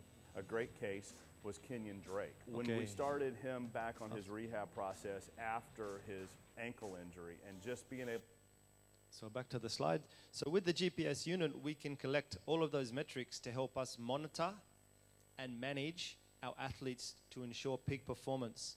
As I say, we used in badminton, bola basket, and karate, and we'll show some examples of those. So here we have 4-player football. Okay, 3-player, tiga player wearing unit. I can monitor this player, tidak bisa, no wearing unit, so we can't monitor his distance or the intensity of his efforts. Okay, next one, please. Yep, mas. So here I look at total distance, so kilometer. So I can see this athlete above my threshold line. So for these athletes, 5 athletes, I would look at different recovery based on the amount of work that they have performed. I can break down then into velocity, high-speed zones, so high-speed running. If the athlete has a lot of high-speed running, they might have more muscle damage for hamstring, so we may need a different type of recovery strategy. The other one is player workload. Each player, based on the amount of movement, so vertical and rotation, forward and back, we get a number. So a number will tell us how much work and stress the athlete have on their body. So here's an example from badminton. All right, so I can see of these 5 athlete, this athlete here, for the same activity, had the most work. So for this athlete, all right, we may need some more recovery based on the workload that he has done. Other one we can monitor is jumps. So when you can see an athlete here, we have jumps in low, medium, and high. So if I look at analyzing my data for these athletes, I can see this athlete, okay, number 4, high total amount of jumps, 150 jumps within the session. So I may need extra recovery for that athlete. I can then break down my high jumps above 20 centimeter and medium jumps 40 centimeter and 20 to 39 centimeter. Once again, this athlete, 10 jumps in the high zone. I may need to look at more recovery for him based on the number of high intensity jumps. Also, we can look at direction.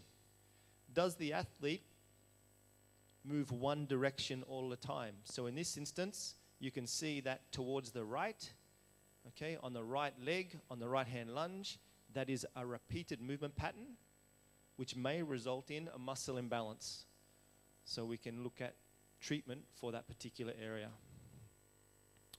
Okay, so this example is karate. So if you guys click on the image, yeah.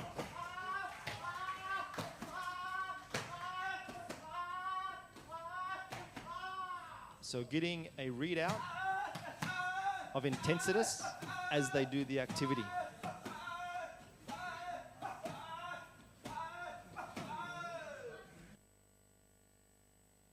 So we can get intensity for each activity. In this example, bola basket, breaking down the movements as low intensitas, mid intensitas, high intensitas, based on gameplay.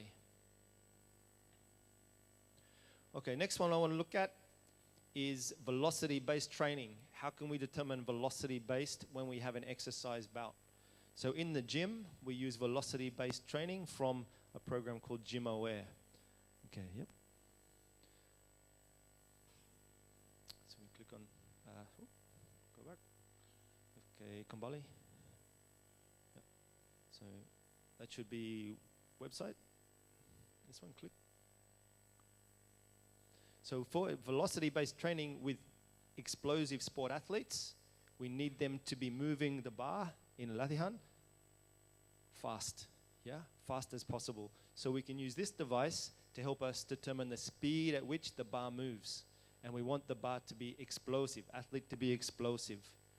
So with that, we can use Gym Aware to help us look at that, how fast the bar is actually moving.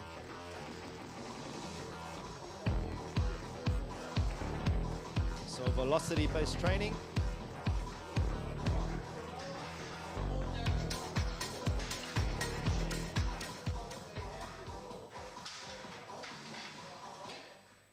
So every time they move the bar, I'm interested in how fast can they move the bar. I want explosiveness on the bar moving as fast as possible. Okay, yep. So with all of the exercises, I'd like to see my force and velocity profile. So I want my athletes doing these exercises to move the bar as quickly as possible. Menggerakkan lebih dari 1% ekonomi Indonesia dan kami baru mulai. Next, Mas. Dengan berbagai aktivitasku yang padat, aku percaya Senka Perfect Whip mengandung white cocoon dan double hyaluronic acid yang membersihkan dan menjaga kelembapan kulit wajahku. Untuk kulit cantik alami, Senka Perfect Whip. Senka. Tidak atlet ya. Okay, yeah, Mas. Next one.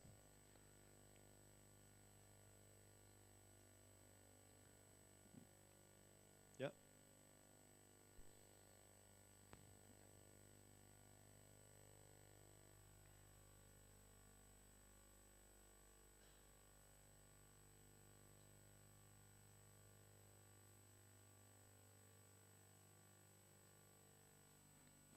Okay, so once I get a profile from velocity, I can see here meters per second on how fast they're moving the bar between my jump exercises or my Olympic weightlifting, clean and jerk, snatch exercises. All right, moving on, the next one, the programming. We use a program called Visual Coaching Pro. Visual Coaching Pro allows us to do the programming on the phone. So it doesn't matter, athlete, Jakarta, Surabaya, Kalimantan, Yogyakarta, the program is on the phone. So they can monitor and do their training program anywhere. So all of the examples, video clip, so have video on their phone as they, doesn't matter where they're located. I also do my monitoring. Okay, so red, sore. Okay, green, good. I can get that every day from my athlete. Okay, next one, yeah. All right, online monitoring. So I have this online system which we use called Team App. So Team App will have one site for each sport, and the athlete can go on to Team App and use that site for all of their information, yeah? So our monitoring for Team App is done online. So I'd like to try and see if I can get this in Team App for you.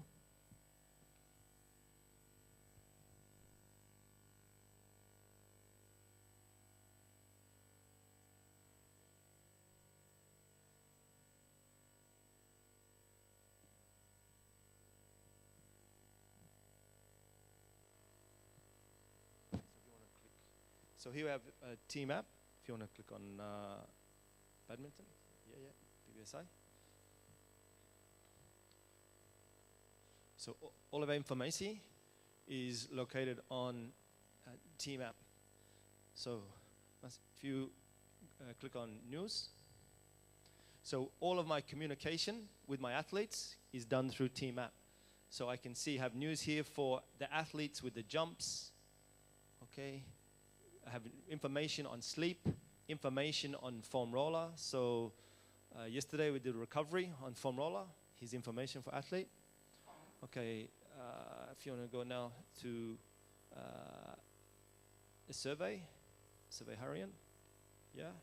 So the athlete, when they log on to the program, doesn't matter, they will fill out the survey for health and wellness. So as the sports scientist, I can see where they are. So if you want to scroll down, Mas. So athlete will choose their name. So scroll down, scroll up.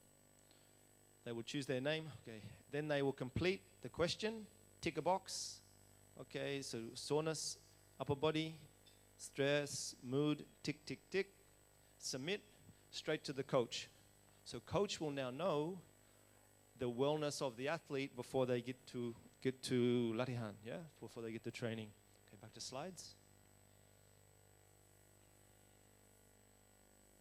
So online technology can be used to help monitor our athletes as well as program training. So this is what we just saw with the survey, yeah.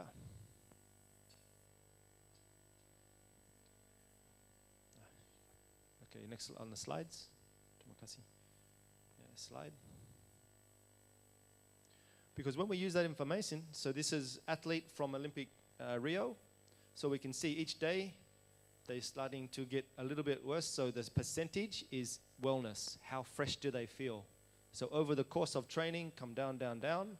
I need to implement my recovery. Following recovery, the athlete wellness start to improve. Okay, and you can see here from GP, so from Gracia, what types of recovery strategies Gracia felt worked good for her in the lead up to competition.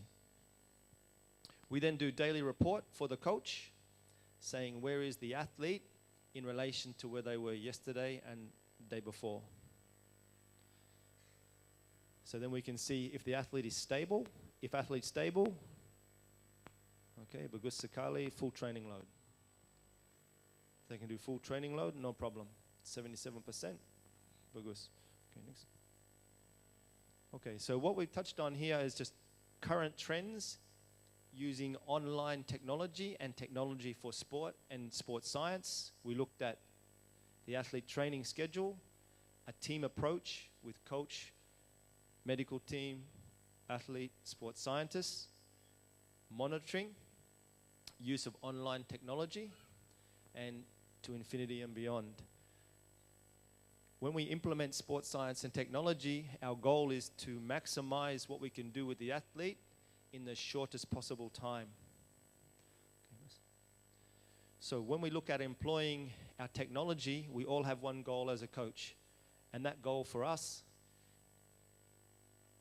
is to work together. So the coach and performance staff must work together. So all of these must be working in unison as one to get peak performance for the athlete. Because ultimately, as sports scientists, we want to take our athletes to infinity and beyond. But to do that, we must listen to Buzz.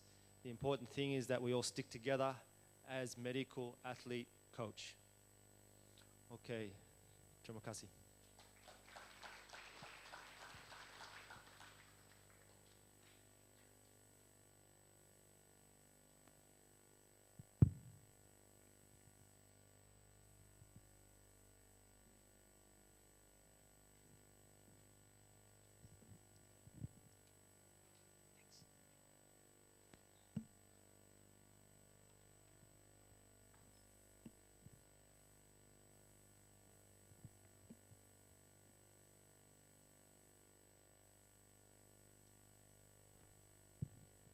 Oke, terima kasih banyak Profesor Stephen P. Bird for your giving with informative and interactive presentation. And so, we then go for excellency Mr. Associate Professor Jason Kai-Wei Lee for giving such informative and interesting presentation. Time is yours. Thank you.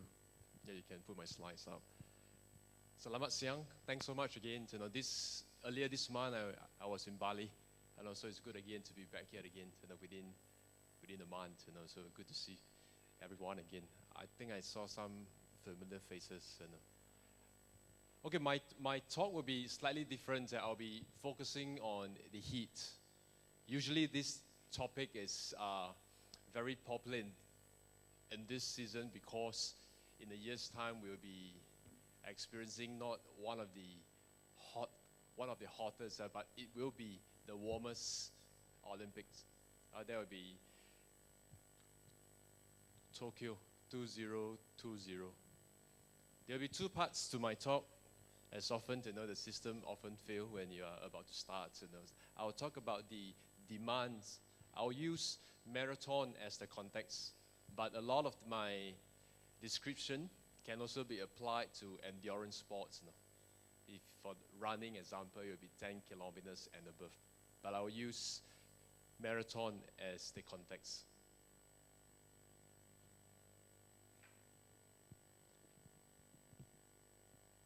Then the second part of my talk, I will describe the key challenges. Then of course, I'm not going to leave this place just by giving you the problem. I'll quickly touch on a couple of heat mitigation strategies. There's a whole list, yeah. Again, I'm just waiting for the slides to go up. Yeah? So I'm already describing the content I'm going to say afterwards. The whole heat mitigation approach comprise aerobic conditioning, heat acclimatization, pre-cooling, rest cycle, and hydration. That is a whole suite of heat management. We have no time to go through every one in detail. I will focus afterwards in the second part of my talk on harnessing this combinational effect of pre-cooling and hydration.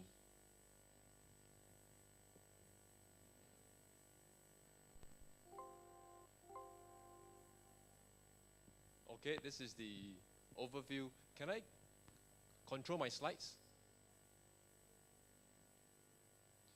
I can, huh? Yeah.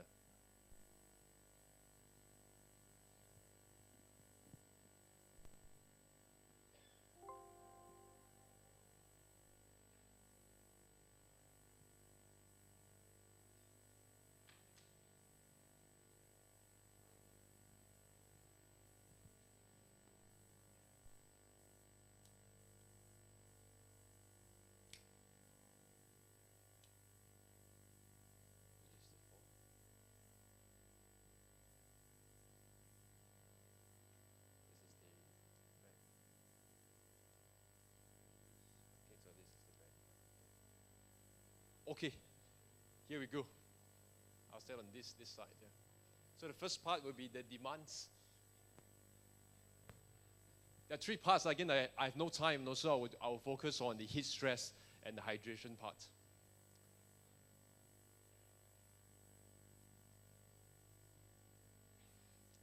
Okay, this is a series of slides. I just want you to appreciate with the use of technology. In this case, we harness the ingestion of temperature capsule. It is safe. Instead of shoving that rectal thermometer, which will not be friends the day after, we use the temperature pill. I'll assure you it is one-time use. It's a very expensive technology. You swallow it, we can quantify your heat strain in real time. So this is the profile that you see here, and straight away, I know this was done many years back here, and we debunk the assumption that that is the limit of 39.5, 40 degrees C in human. Humans, when they are running hard, they can easily go beyond 40 degrees C. So it's important to know the limits. If not, as a performance physiologist say in this case, so you cannot work the athlete as close as possible to the limits and yet not tilting them to the health consequences. Remember, the athlete wants to win an event and hopefully not suffer any ill consequences here. It's not about inducing beautiful physiology and he doesn't podium it. Okay, so a lot of data show beautiful physiology at the end of an intervention. And I think Stephen will agree with me, it's all about the performance at the end of the day. Okay, so as the race distances increases, you will find heat strain decrease accordingly. Again, a myth to debunk. The longer you run, you cannot sustain a high metabolic rate. Hyperthermia becomes a lesser issue. So as you progress from half marathon to full marathon, again, you see that line there, it becomes lower and lower. Yeah. Went to South Africa, 2 oceans. I don't think I have the comrades. Yeah, I do have the comrades data here. Generally, you see as distance increases, heat strain decreases. But that doesn't mean we have no problem when we do long distance endurance races, which I will describe next. So this classic paper, we know when you're in a hot environment, you just cannot exercise long. Yeah. So in this cold environment, neutral environment, and hot environment depicted by 4 degrees Celsius, 20 degrees Celsius, and 40 degrees Celsius. Yeah. The hotter it is, you cannot exercise longer or harder. This is not rocket science. Yeah. But what is quite unexpected is when we pulled together a series of data in Singapore. And for those who have been to Singapore, you know that there are no 4 seasons. Yeah, it's always warm and humid. But then we line out across 6 years of marathon data in ascending order. And look at that, we're not talking about huge variation from 28 degrees Celsius to 32 degrees Celsius. We arrange that in that order, and you can already appreciate, that is the impact on ambient temperature on the number of finishes generally. So even the very small increase in temperature will have an effect on your endurance outcome. So it doesn't need to be huge increase in ambient temperature, just a little bit increase. Humans are very sensitive in sensing that, and therefore you have to slow down in hope to preserve health. So the elite, as no exception, these are the top 5 runners on a day across 4 races. Again, it's even tighter at 24.6 Celsius to about 26, over 1.5 degrees variation. You can appreciate that there's an impact with increase in small temperature. Endurance outcome has to suffer. Also, we are convinced right now that both huge variation and small changes in ambient environment will have a significant negative impact on your endurance. I move to the next part, the fluid balance, a quick introduction. The key messages are underlined. Note, sweat does not lose it. You have to evaporate the sweat to lose it. And evaporation of sweat is the main avenue of heat loss during exercise. So again, when you go out running with your friend, if he or she sweats earlier, it's not because he or she is unfit. You should give him a pat and say you are more sensitive to heat stress. The fitter you are, you sweat earlier and you sweat more, not the other way around. Okay, dehydration is okay, but the problem is excessive dehydration. So don't go away reading a paper and say minus 2% body mass loss is bad for your health, and therefore you load yourself with plenty of fluids, which I'll show afterwards. It can swing you from the other side of fluid imbalance. But the problem is, like most things, we have huge variation. So one size certainly cannot fit all. Just when you thought, I know about dehydration, just drink as much as possible. I just say that if you overdo it, you get this condition called exercise-associated hyponatremia. Again, it's not common sense. Like in life, usually things are a bit too little, too much. That's not good. Okay, the only thing that too much, I always say is good, is love. Love you can have as much as possible. But other than that, anything too much is usually not so good. Okay, this graph is important. If you can stay with me, this on the y-axis is the sweat rate, x-axis is the number of finisher. In this case, we align them in the faster finisher to the slower, but that is not the key point. The key point is when we control for these 4 determinants of sweat loss. These are the 4 determinants of how one would sweat. Again, you will appreciate that somebody can sweat as hard as 2.3 liters per hour, and the other person sweat less than 1 liters per hour. So I hope by now you are convinced that even in a very controlled environment, we control for these 4 key determinants. Humans sweat very differently. So again, you ought to be responsible how much you sweat and replace accordingly. Okay, I could spend half an hour just to describe these dots on this slide. This is more than 2,000 sets of body mass loss we collected in Singapore. This is a good estimate of one's dehydration. But note, the minus 2% leading to health consequence is definitely not true. More than about 50% of the 2,000 odd runners here finished the race very dehydrated but perfectly well. The key message here is how did this group of individuals put on body mass after the endurance race? It takes a lot of determination to put on body mass. Surely they must have believed the importance of hydration, which is putting them into serious medical risks of overhydration. So do not do this. This is a big no-no. After an exercise, if you go back to the weighing scale, if you are heavier than before, no, you should punish yourself. Okay, you shouldn't. You should always be slightly dehydrated after the exercise. 2 years ago, for the first time, we captured in a group of elite runners, because in the past, amongst the sports nutritionists and thermal physiologists, we suspected elite athletes can return severely dehydrated, but nobody measured that. So in this case, we measured them in a group, not just in one or two, that several of them were quite capable of dehydrating up to -8% body mass loss. So on one end, you suspect they are severely dehydrated, drink more, you could run faster, or you can also suspect there is an association between aerobic fitness and tolerance to dehydration. More to be researched. This is the definition of exercise-associated hyponatremia for those who are not aware. Anything below 135 millimoles per liter of blood is considered hyponatremic. Hypo, low, natremic blood sodium. So hyponatremia. Okay, so I will show you the next graph. We thought at the end of an endurance race in Singapore, most will be dehydrated, suffer heat injury. So those dots will have appeared above this line, because when you are dehydrated, your sodium concentration should increase. So above 145 is what we consider hypernatremic or dehydration. But in Singapore, what we witnessed was completely the opposite. First, most of them entered the medical tent not due to fluid imbalance, but if any were due to fluid imbalance, they were due to overhydration.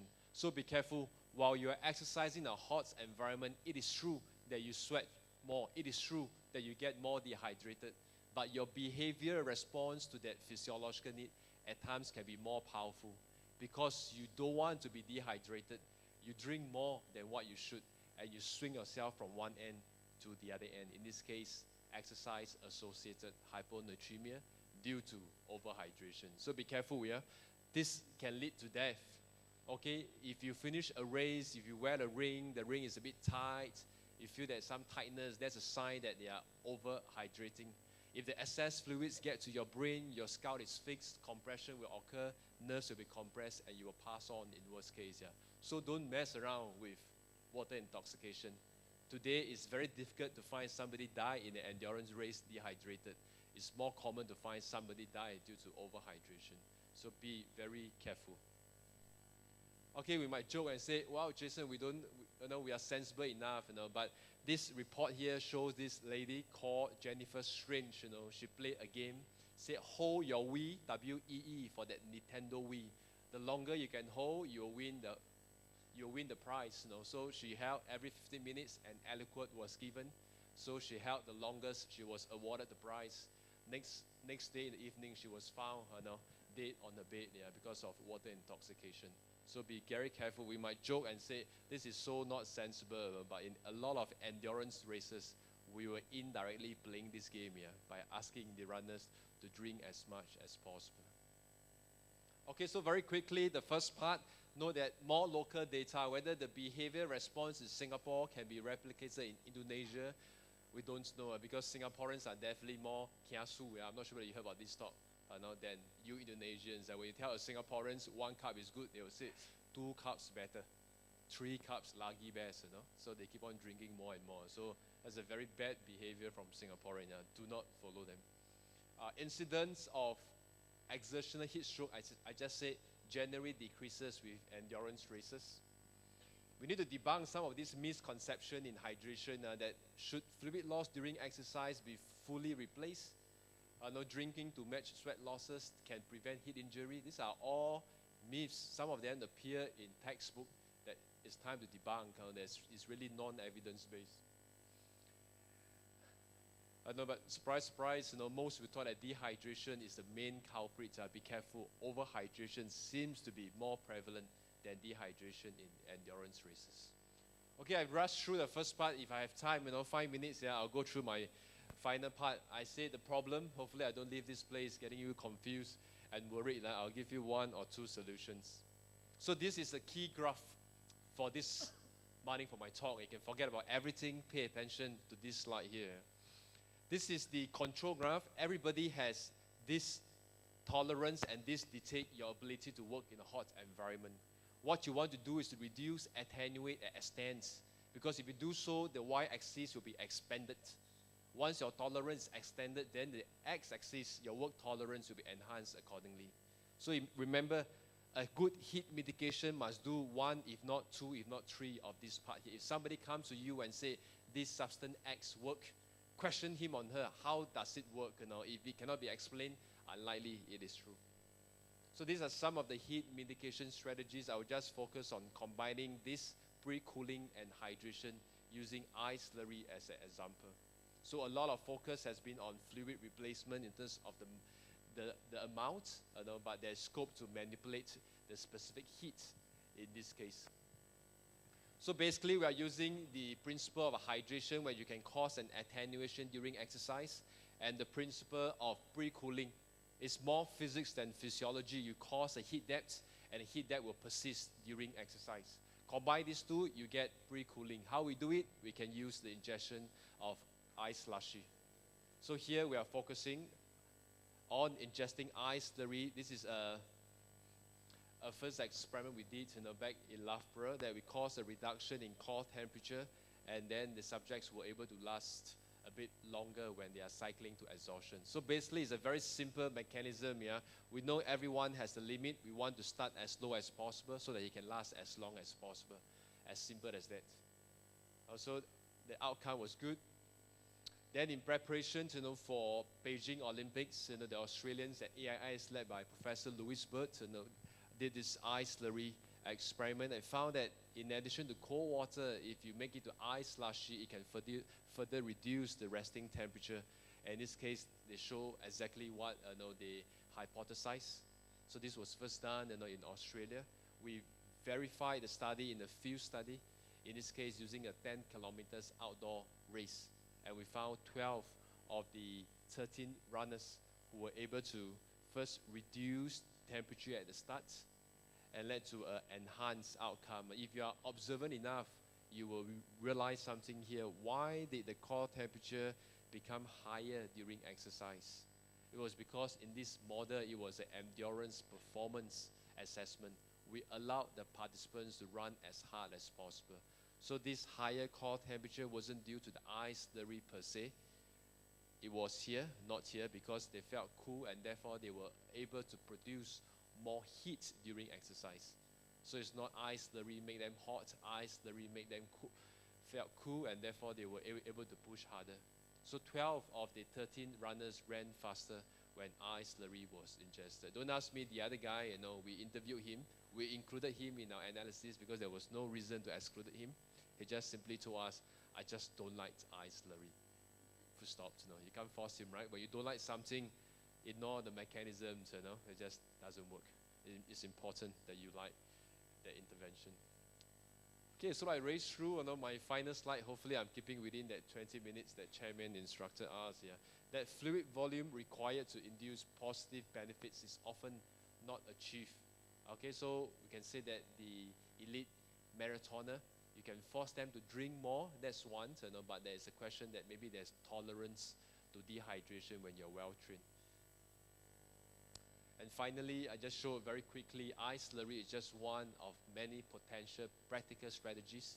Nobody wants to be soaked in a cold tub of water before an endurance race, for example, because that will affect muscle temperature. But potentially, if you target the internal core temperature directly by ingestion of ice slurry, that might be more practical. Okay, the good thing is you don't have to drink more because of the thermal capacity of ice slurry compared to cold water. And the type of ice slurry used is essentially your sports drinks. There's no additional ingredients required to make an ice slurry. Okay, thank you very much for your attention. Terima kasih. Thank you very much, Associate Professor Jason Kaiwei Lee, for giving which informative and interesting presentation. And now we turn for the last speakers. Excellencies for Dr. Muhammad Ikhwan Zain SPKO for presenting the material. Dr. Muhammad Ikhwan Zain SPKO, time is yours. Thank you. Good evening, yeah. Good evening, everyone. Everybody sleepy? Okay, sorry. This is our last session. So I will discuss to you about the injury prevention for the elite athletes, and I will talk maybe why the injury prevention is important. When you see this table from Arneston et al. That the injury and team success is related. You can see this one both in elite division and the division 1 in the football league. The first rank have a relation with the fewer injury comparing to the other team. So when your player is injured, so your chance to be success is also decreased. And study from European Federation of Football, a study for 4 years follow-up, showed that injuries affect team performance negatively in professional football.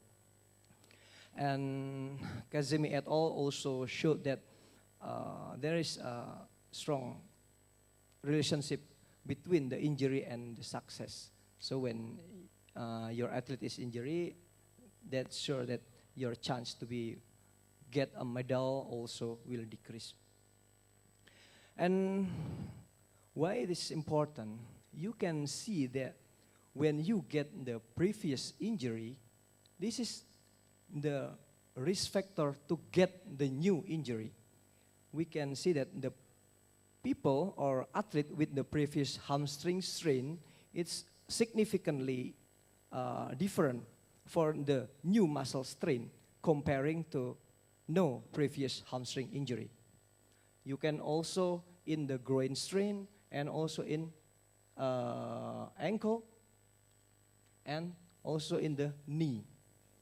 So the previous injury is a factor that make you have or get the new injury.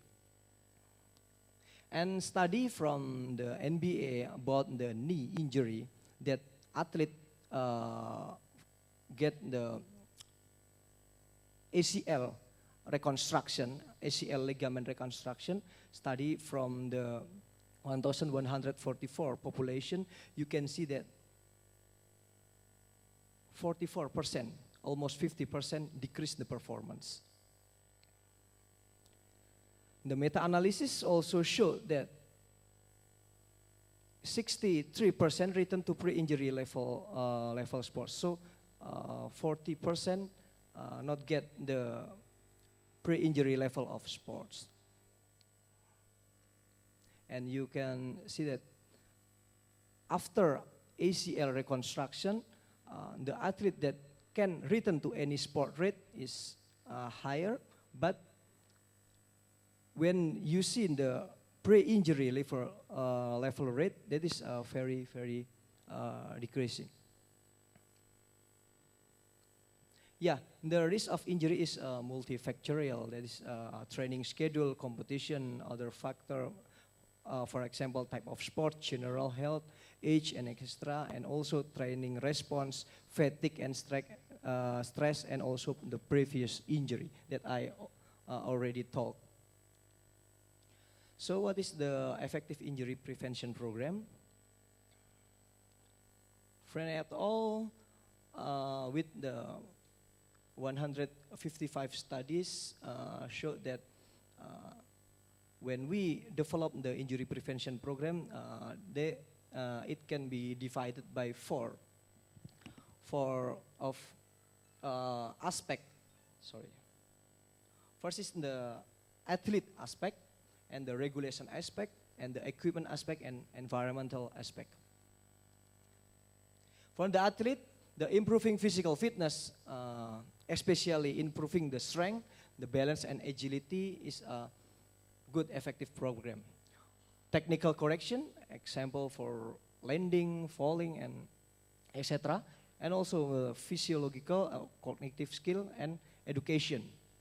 For example, increase the risk awareness, information on injury preventive behavior. from the rules and regulation, the new law, the new modified rules of sport can prevent the injury. And the equipment, taping, bracing, footwear, protective gear also reduce the injury. And for the contact environment, coaching education, referee education, changing safety culture and policy change also can effective to reduce the injury. Yeah, for example, strengthening. Hamstring strengthening is, for example, Nordic hamstring is effective to reduce the hamstring injury. As I know that the Indonesian athlete is few to do this one Nordic hamstring or strengthening the hamstring. Usually they just strengthen the quadricep muscle. And also this one, Copenhagen exercise. This is effective method to strengthen the groin and reduce the groin strain injury.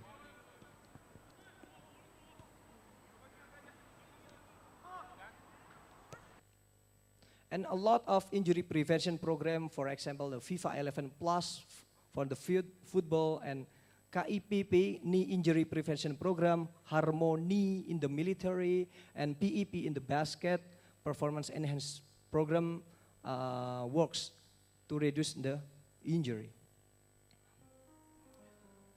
In 2017, Saryono et al. Developed the futsal injury preventing program called 5. This program is developed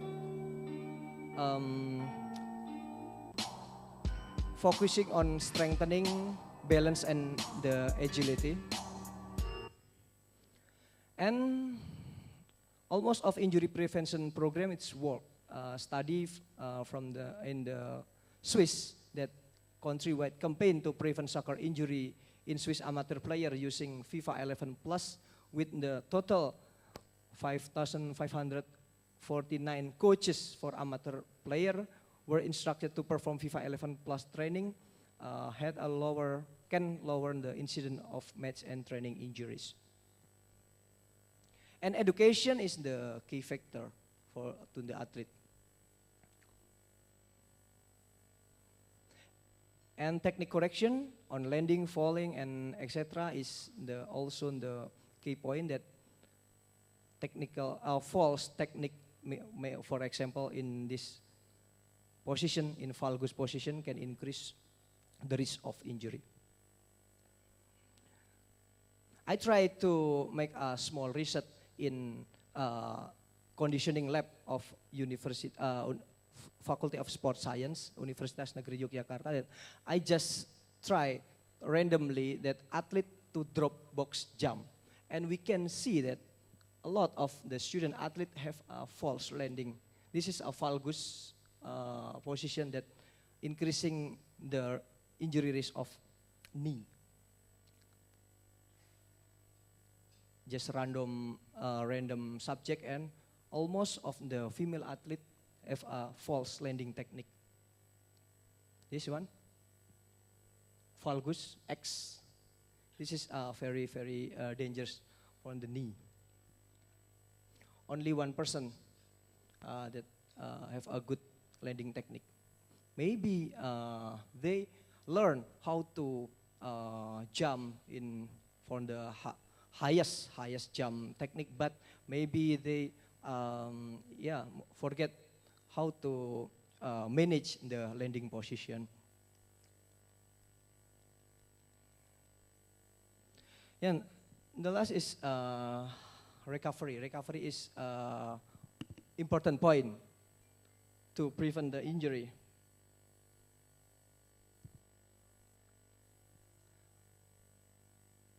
Hypothetical training load is show that both the excessive exercise or the inadequate or low exercise can increase the risk of injury. In this one, inadequate training or strengthening training especially can make the muscle weakness or muscle imbalance that can cause injury. But the excessive training without recovery can also increase the risk of injury by muscle overload or overuse or maybe strain, sprain, etc. And the overtraining and fatigue can cause a health problem, muscle soreness and underperformance. And sport injury is preventable.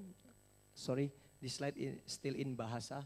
Yeah, the slide showed that there is a relationship with the high load volume of training and injury, and fatigue also have a contribute to injury, musculoskeletal injury. And overuse have a relation with the training error. And I think Professor Bird already talked about recovery point and recovery strategies yesterday. So the conclusion is injury prevention program is important to protect the athlete's career. The previous injury is significant factor that cause recurrence.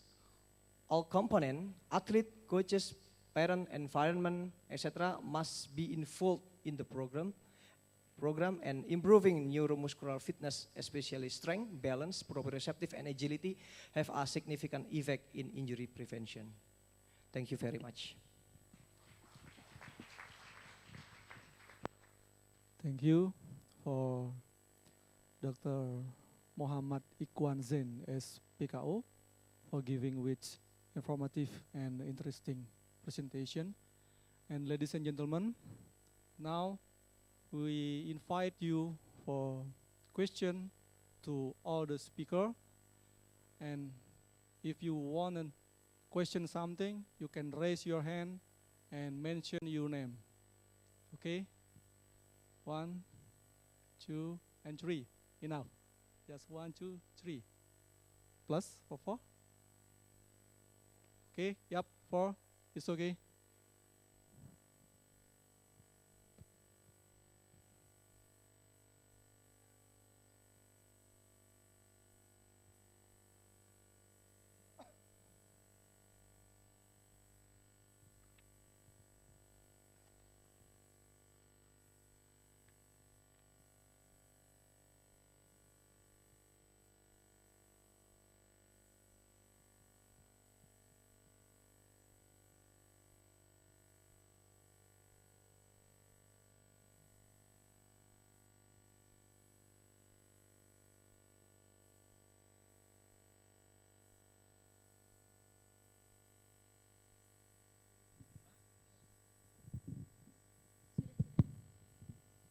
Okay, thank you very much for a chance.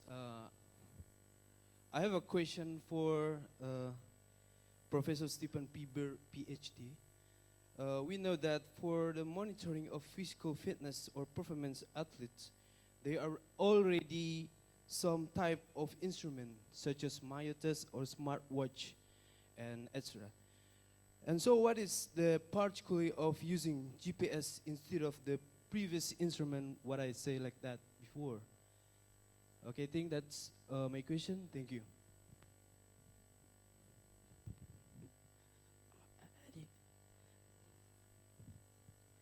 For me, I'm going to ask the question to the second speaker. So, we know that, for example, the hyponatremia, this one is a lack of natrium. So, I would like to ask, what about, for example, the people with hypertension? For them, because, for example, they need physical activity, and them sometimes also they need some fruit balance. They need, for example, drinks. But for them, you know, there's some medical instruction that they cannot drink, for example, some sweet drinking. The last question is addressed to the last speaker. I am agree that with you that injuries can decrease the performance of athletes. But you know that many research have been done how to prevent injury, for example, knee injuries or uncle, and so on. So, according to you, is it possible, for example, to avoid totally, for example, the appearance of injury to the athlete? This is my question. Because, for example, what is, for example, the new about your research, about, for example, how we can prevent injury to the athlete? Because many research have been done with many research, how to prevent and how to treat injury. So about your research, is it something new? How can prevent and treat injury? Thank you.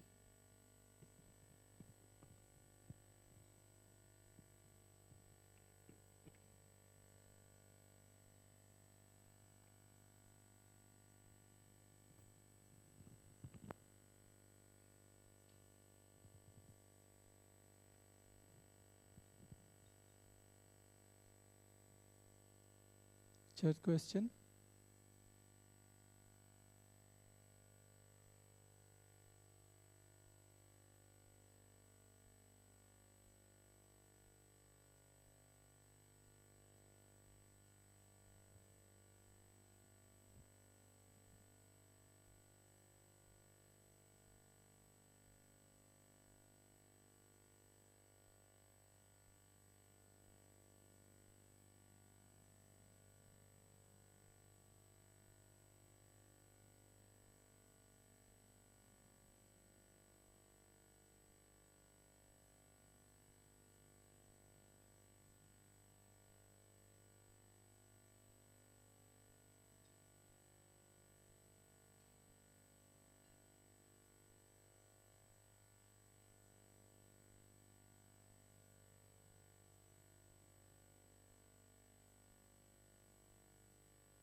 Yes, thank you. My name is Taufan Janata. I will ask to Prof. Jason. Prof. Jason was explained about the woman die after drinking too much water. Water diet some times ago is very popular in Indonesia. What is the impact of drinking too much water other than that? Thank you.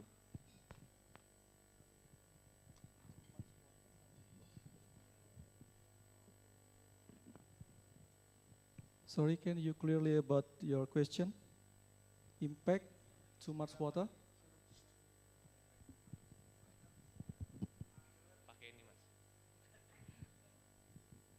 Impact too much water other than die. Because Prof. Jason was explained about the woman die after drink too much water. Thank you.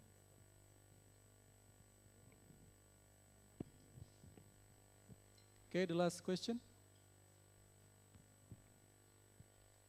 Thank you. My question is for, my name is Arijal Haris Martopo. My question is for Dr. Ihwan. I'm sorry if my question doesn't correspond with the topic, but my question is about our ankle movement, that is supination and pronation. Is that true that person who has over supination or over pronation has higher chance to get injury? Thank you.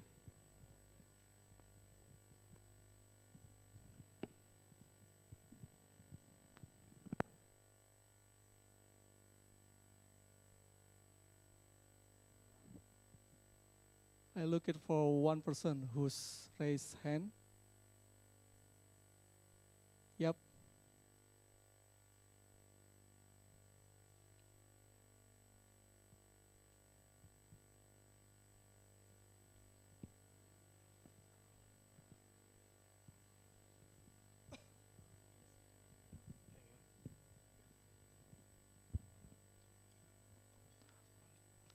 Thank you. My name is Faisal Mandala Siregar. I will to ask for Professor Stephen about, we know that the use of technology is one the development today and has many advantage among the support of more modern athletes training.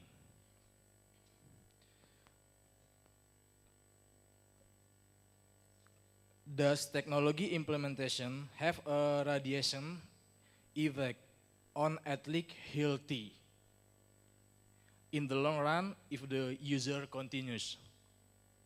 Thank you.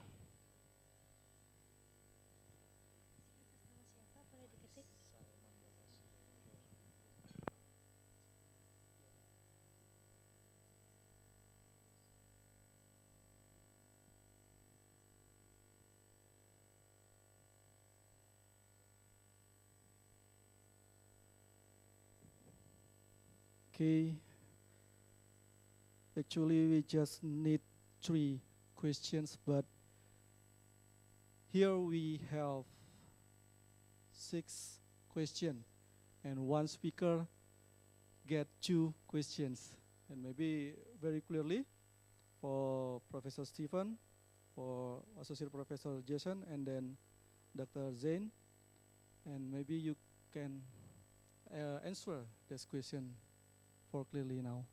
Time is yours for Professor Stephen first. So the first question was in relation to utilizing GPS and what are some of the major advantages of utilizing GPS. So in our context with the sports that we've worked in, with the accelerometer and the gyroscope that is built into the unit, we can look at multiple directions. So obviously vertical displacement, rotational forces, as well as forward and back.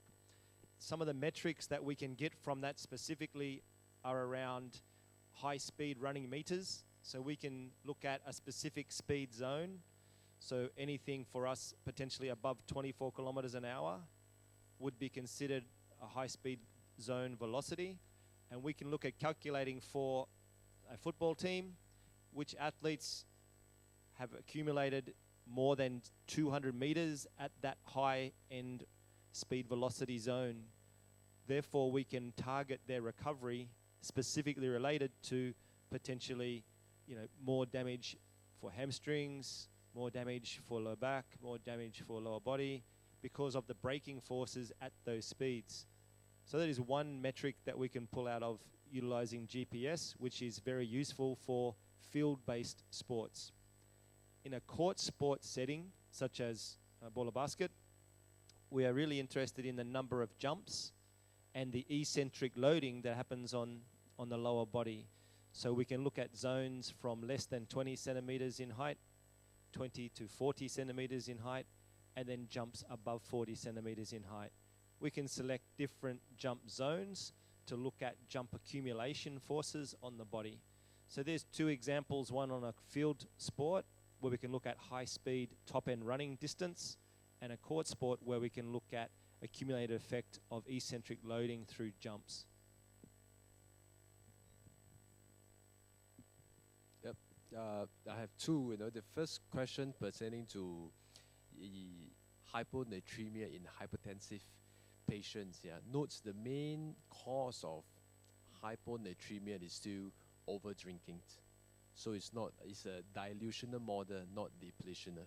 So I'm definitely not advocating the prevention of hyponatremia by salt supplementation, which you correctly say will predispose hypertensive patients at a higher risk. So may you be hypertensive or not, do not drink more than what is required.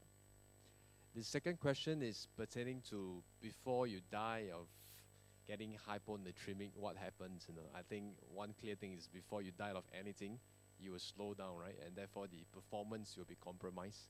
And not only that, we see more patients having hyponatremic and not die, but they are wasting a lot of their resources in hospital, especially with the wrong diagnosis. Because today, by default, a lot of physicians on site still put on their IV, assuming that you collapse at the medical tent in a tropical context. It must be dehydration. And today, not many physicians are equipped with on-site blood sodium analyzer. So they assume that, oh, it must be dehydration induced. Let's put on bags and bags of saline. It made things worse. They stayed in hospital in some cases they were in ICU. There is no need for that.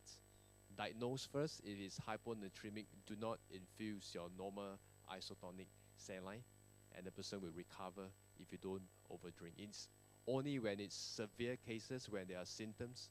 To date, in big races, they prepare hypertonic saline, which is almost like a big no-no from a physician perspective. But you are very clear, it is hyponatremia, and it's very severe. You have no time to waste because the fluids are accumulating in your brain. Leave a few more hours, you will compress and you will pass on, and the physician on site will make that decision to infuse hypertonic saline. In normal cases, that will rupture your cells, but in this case, it will reverse the osmolality, bring the excess fluids, from your brain to the other compartments, and therefore to avoid that compression. Yeah, so before you die, there's a whole list of other things to consider, but from an athletic perspective, be sure your performance will be compromised. Thank you. Thank you. To answer your question is, joint laxity is one of risk factor to get the injury. So in case in your ankle laxity and overpronation and overspination of your ankle is, yes, that is a risk of the injury. So first you must check what the cause of the laxity. When you have a previous ankle injury and that is can cause laxity, so you must check with the with the advanced method. Maybe you need MRI and check the condition of the ligament. The total rupture you need to reconstruction. But if your ankle is not total rupture, maybe you must do a complete rehab involving balance and proprioceptive rehabilitation. A lot of Indonesian athletes just focusing on the pain and the strength, but forget for the balance and proprioceptive for the ankle. So that's my question answer. Sorry.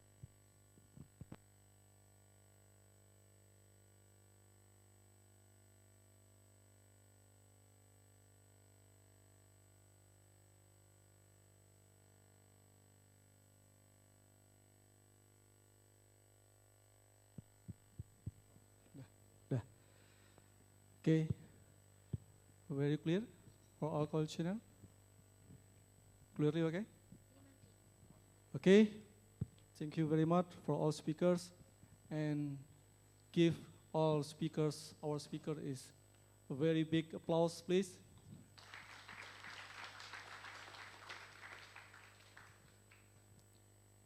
Okay, ladies and gentlemen, now we come to finally about the seminar, and then before we closing this session, I would like to make a summary. If the training, it must be played, measured, and programmed so that athlete achievement can be achieved. And then at now, the technology develop is so fast, and so we must have to adapt it with them. And then I'd like to thank so much to the speakers for informative and interesting presentation, and to the participant for very active participation, and hopefully the seminar will be benefit for everybody. And please give applause for final applause to our speakers. Please apologize me if do fail when I be a moderator. Thank you very much. Wassalamualaikum warahmatullahi wabarakatuh. Thank you very much, all of the speakers, for the enlightening presentations. As the expressions of appreciations, the Dean of Faculty of Sport Sciences would like to present a token to the invited speakers, please.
Once again, let's give a big warm applause for the invited speakers. Ladies and gentlemen, please also be announced that the prizes are also available for those who ask questions during these sessions. So I'd like to invite 5 people who ask questions in these sessions to come forward, please. Bapak Ilham, Arizal, Faisal, Japet, and Taufan.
These door prizes are supported by Slim Fit and JIH Hospital. Thank you.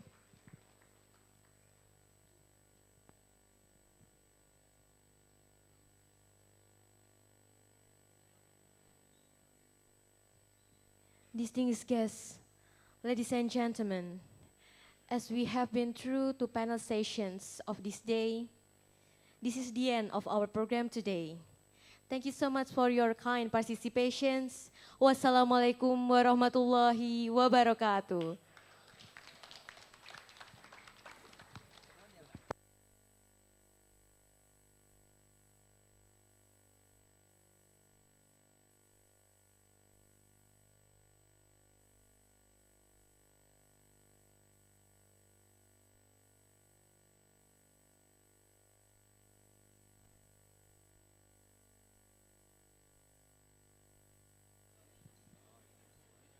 Bapak Ibu yang kami hormati, mohon izin memberikan pengumuman.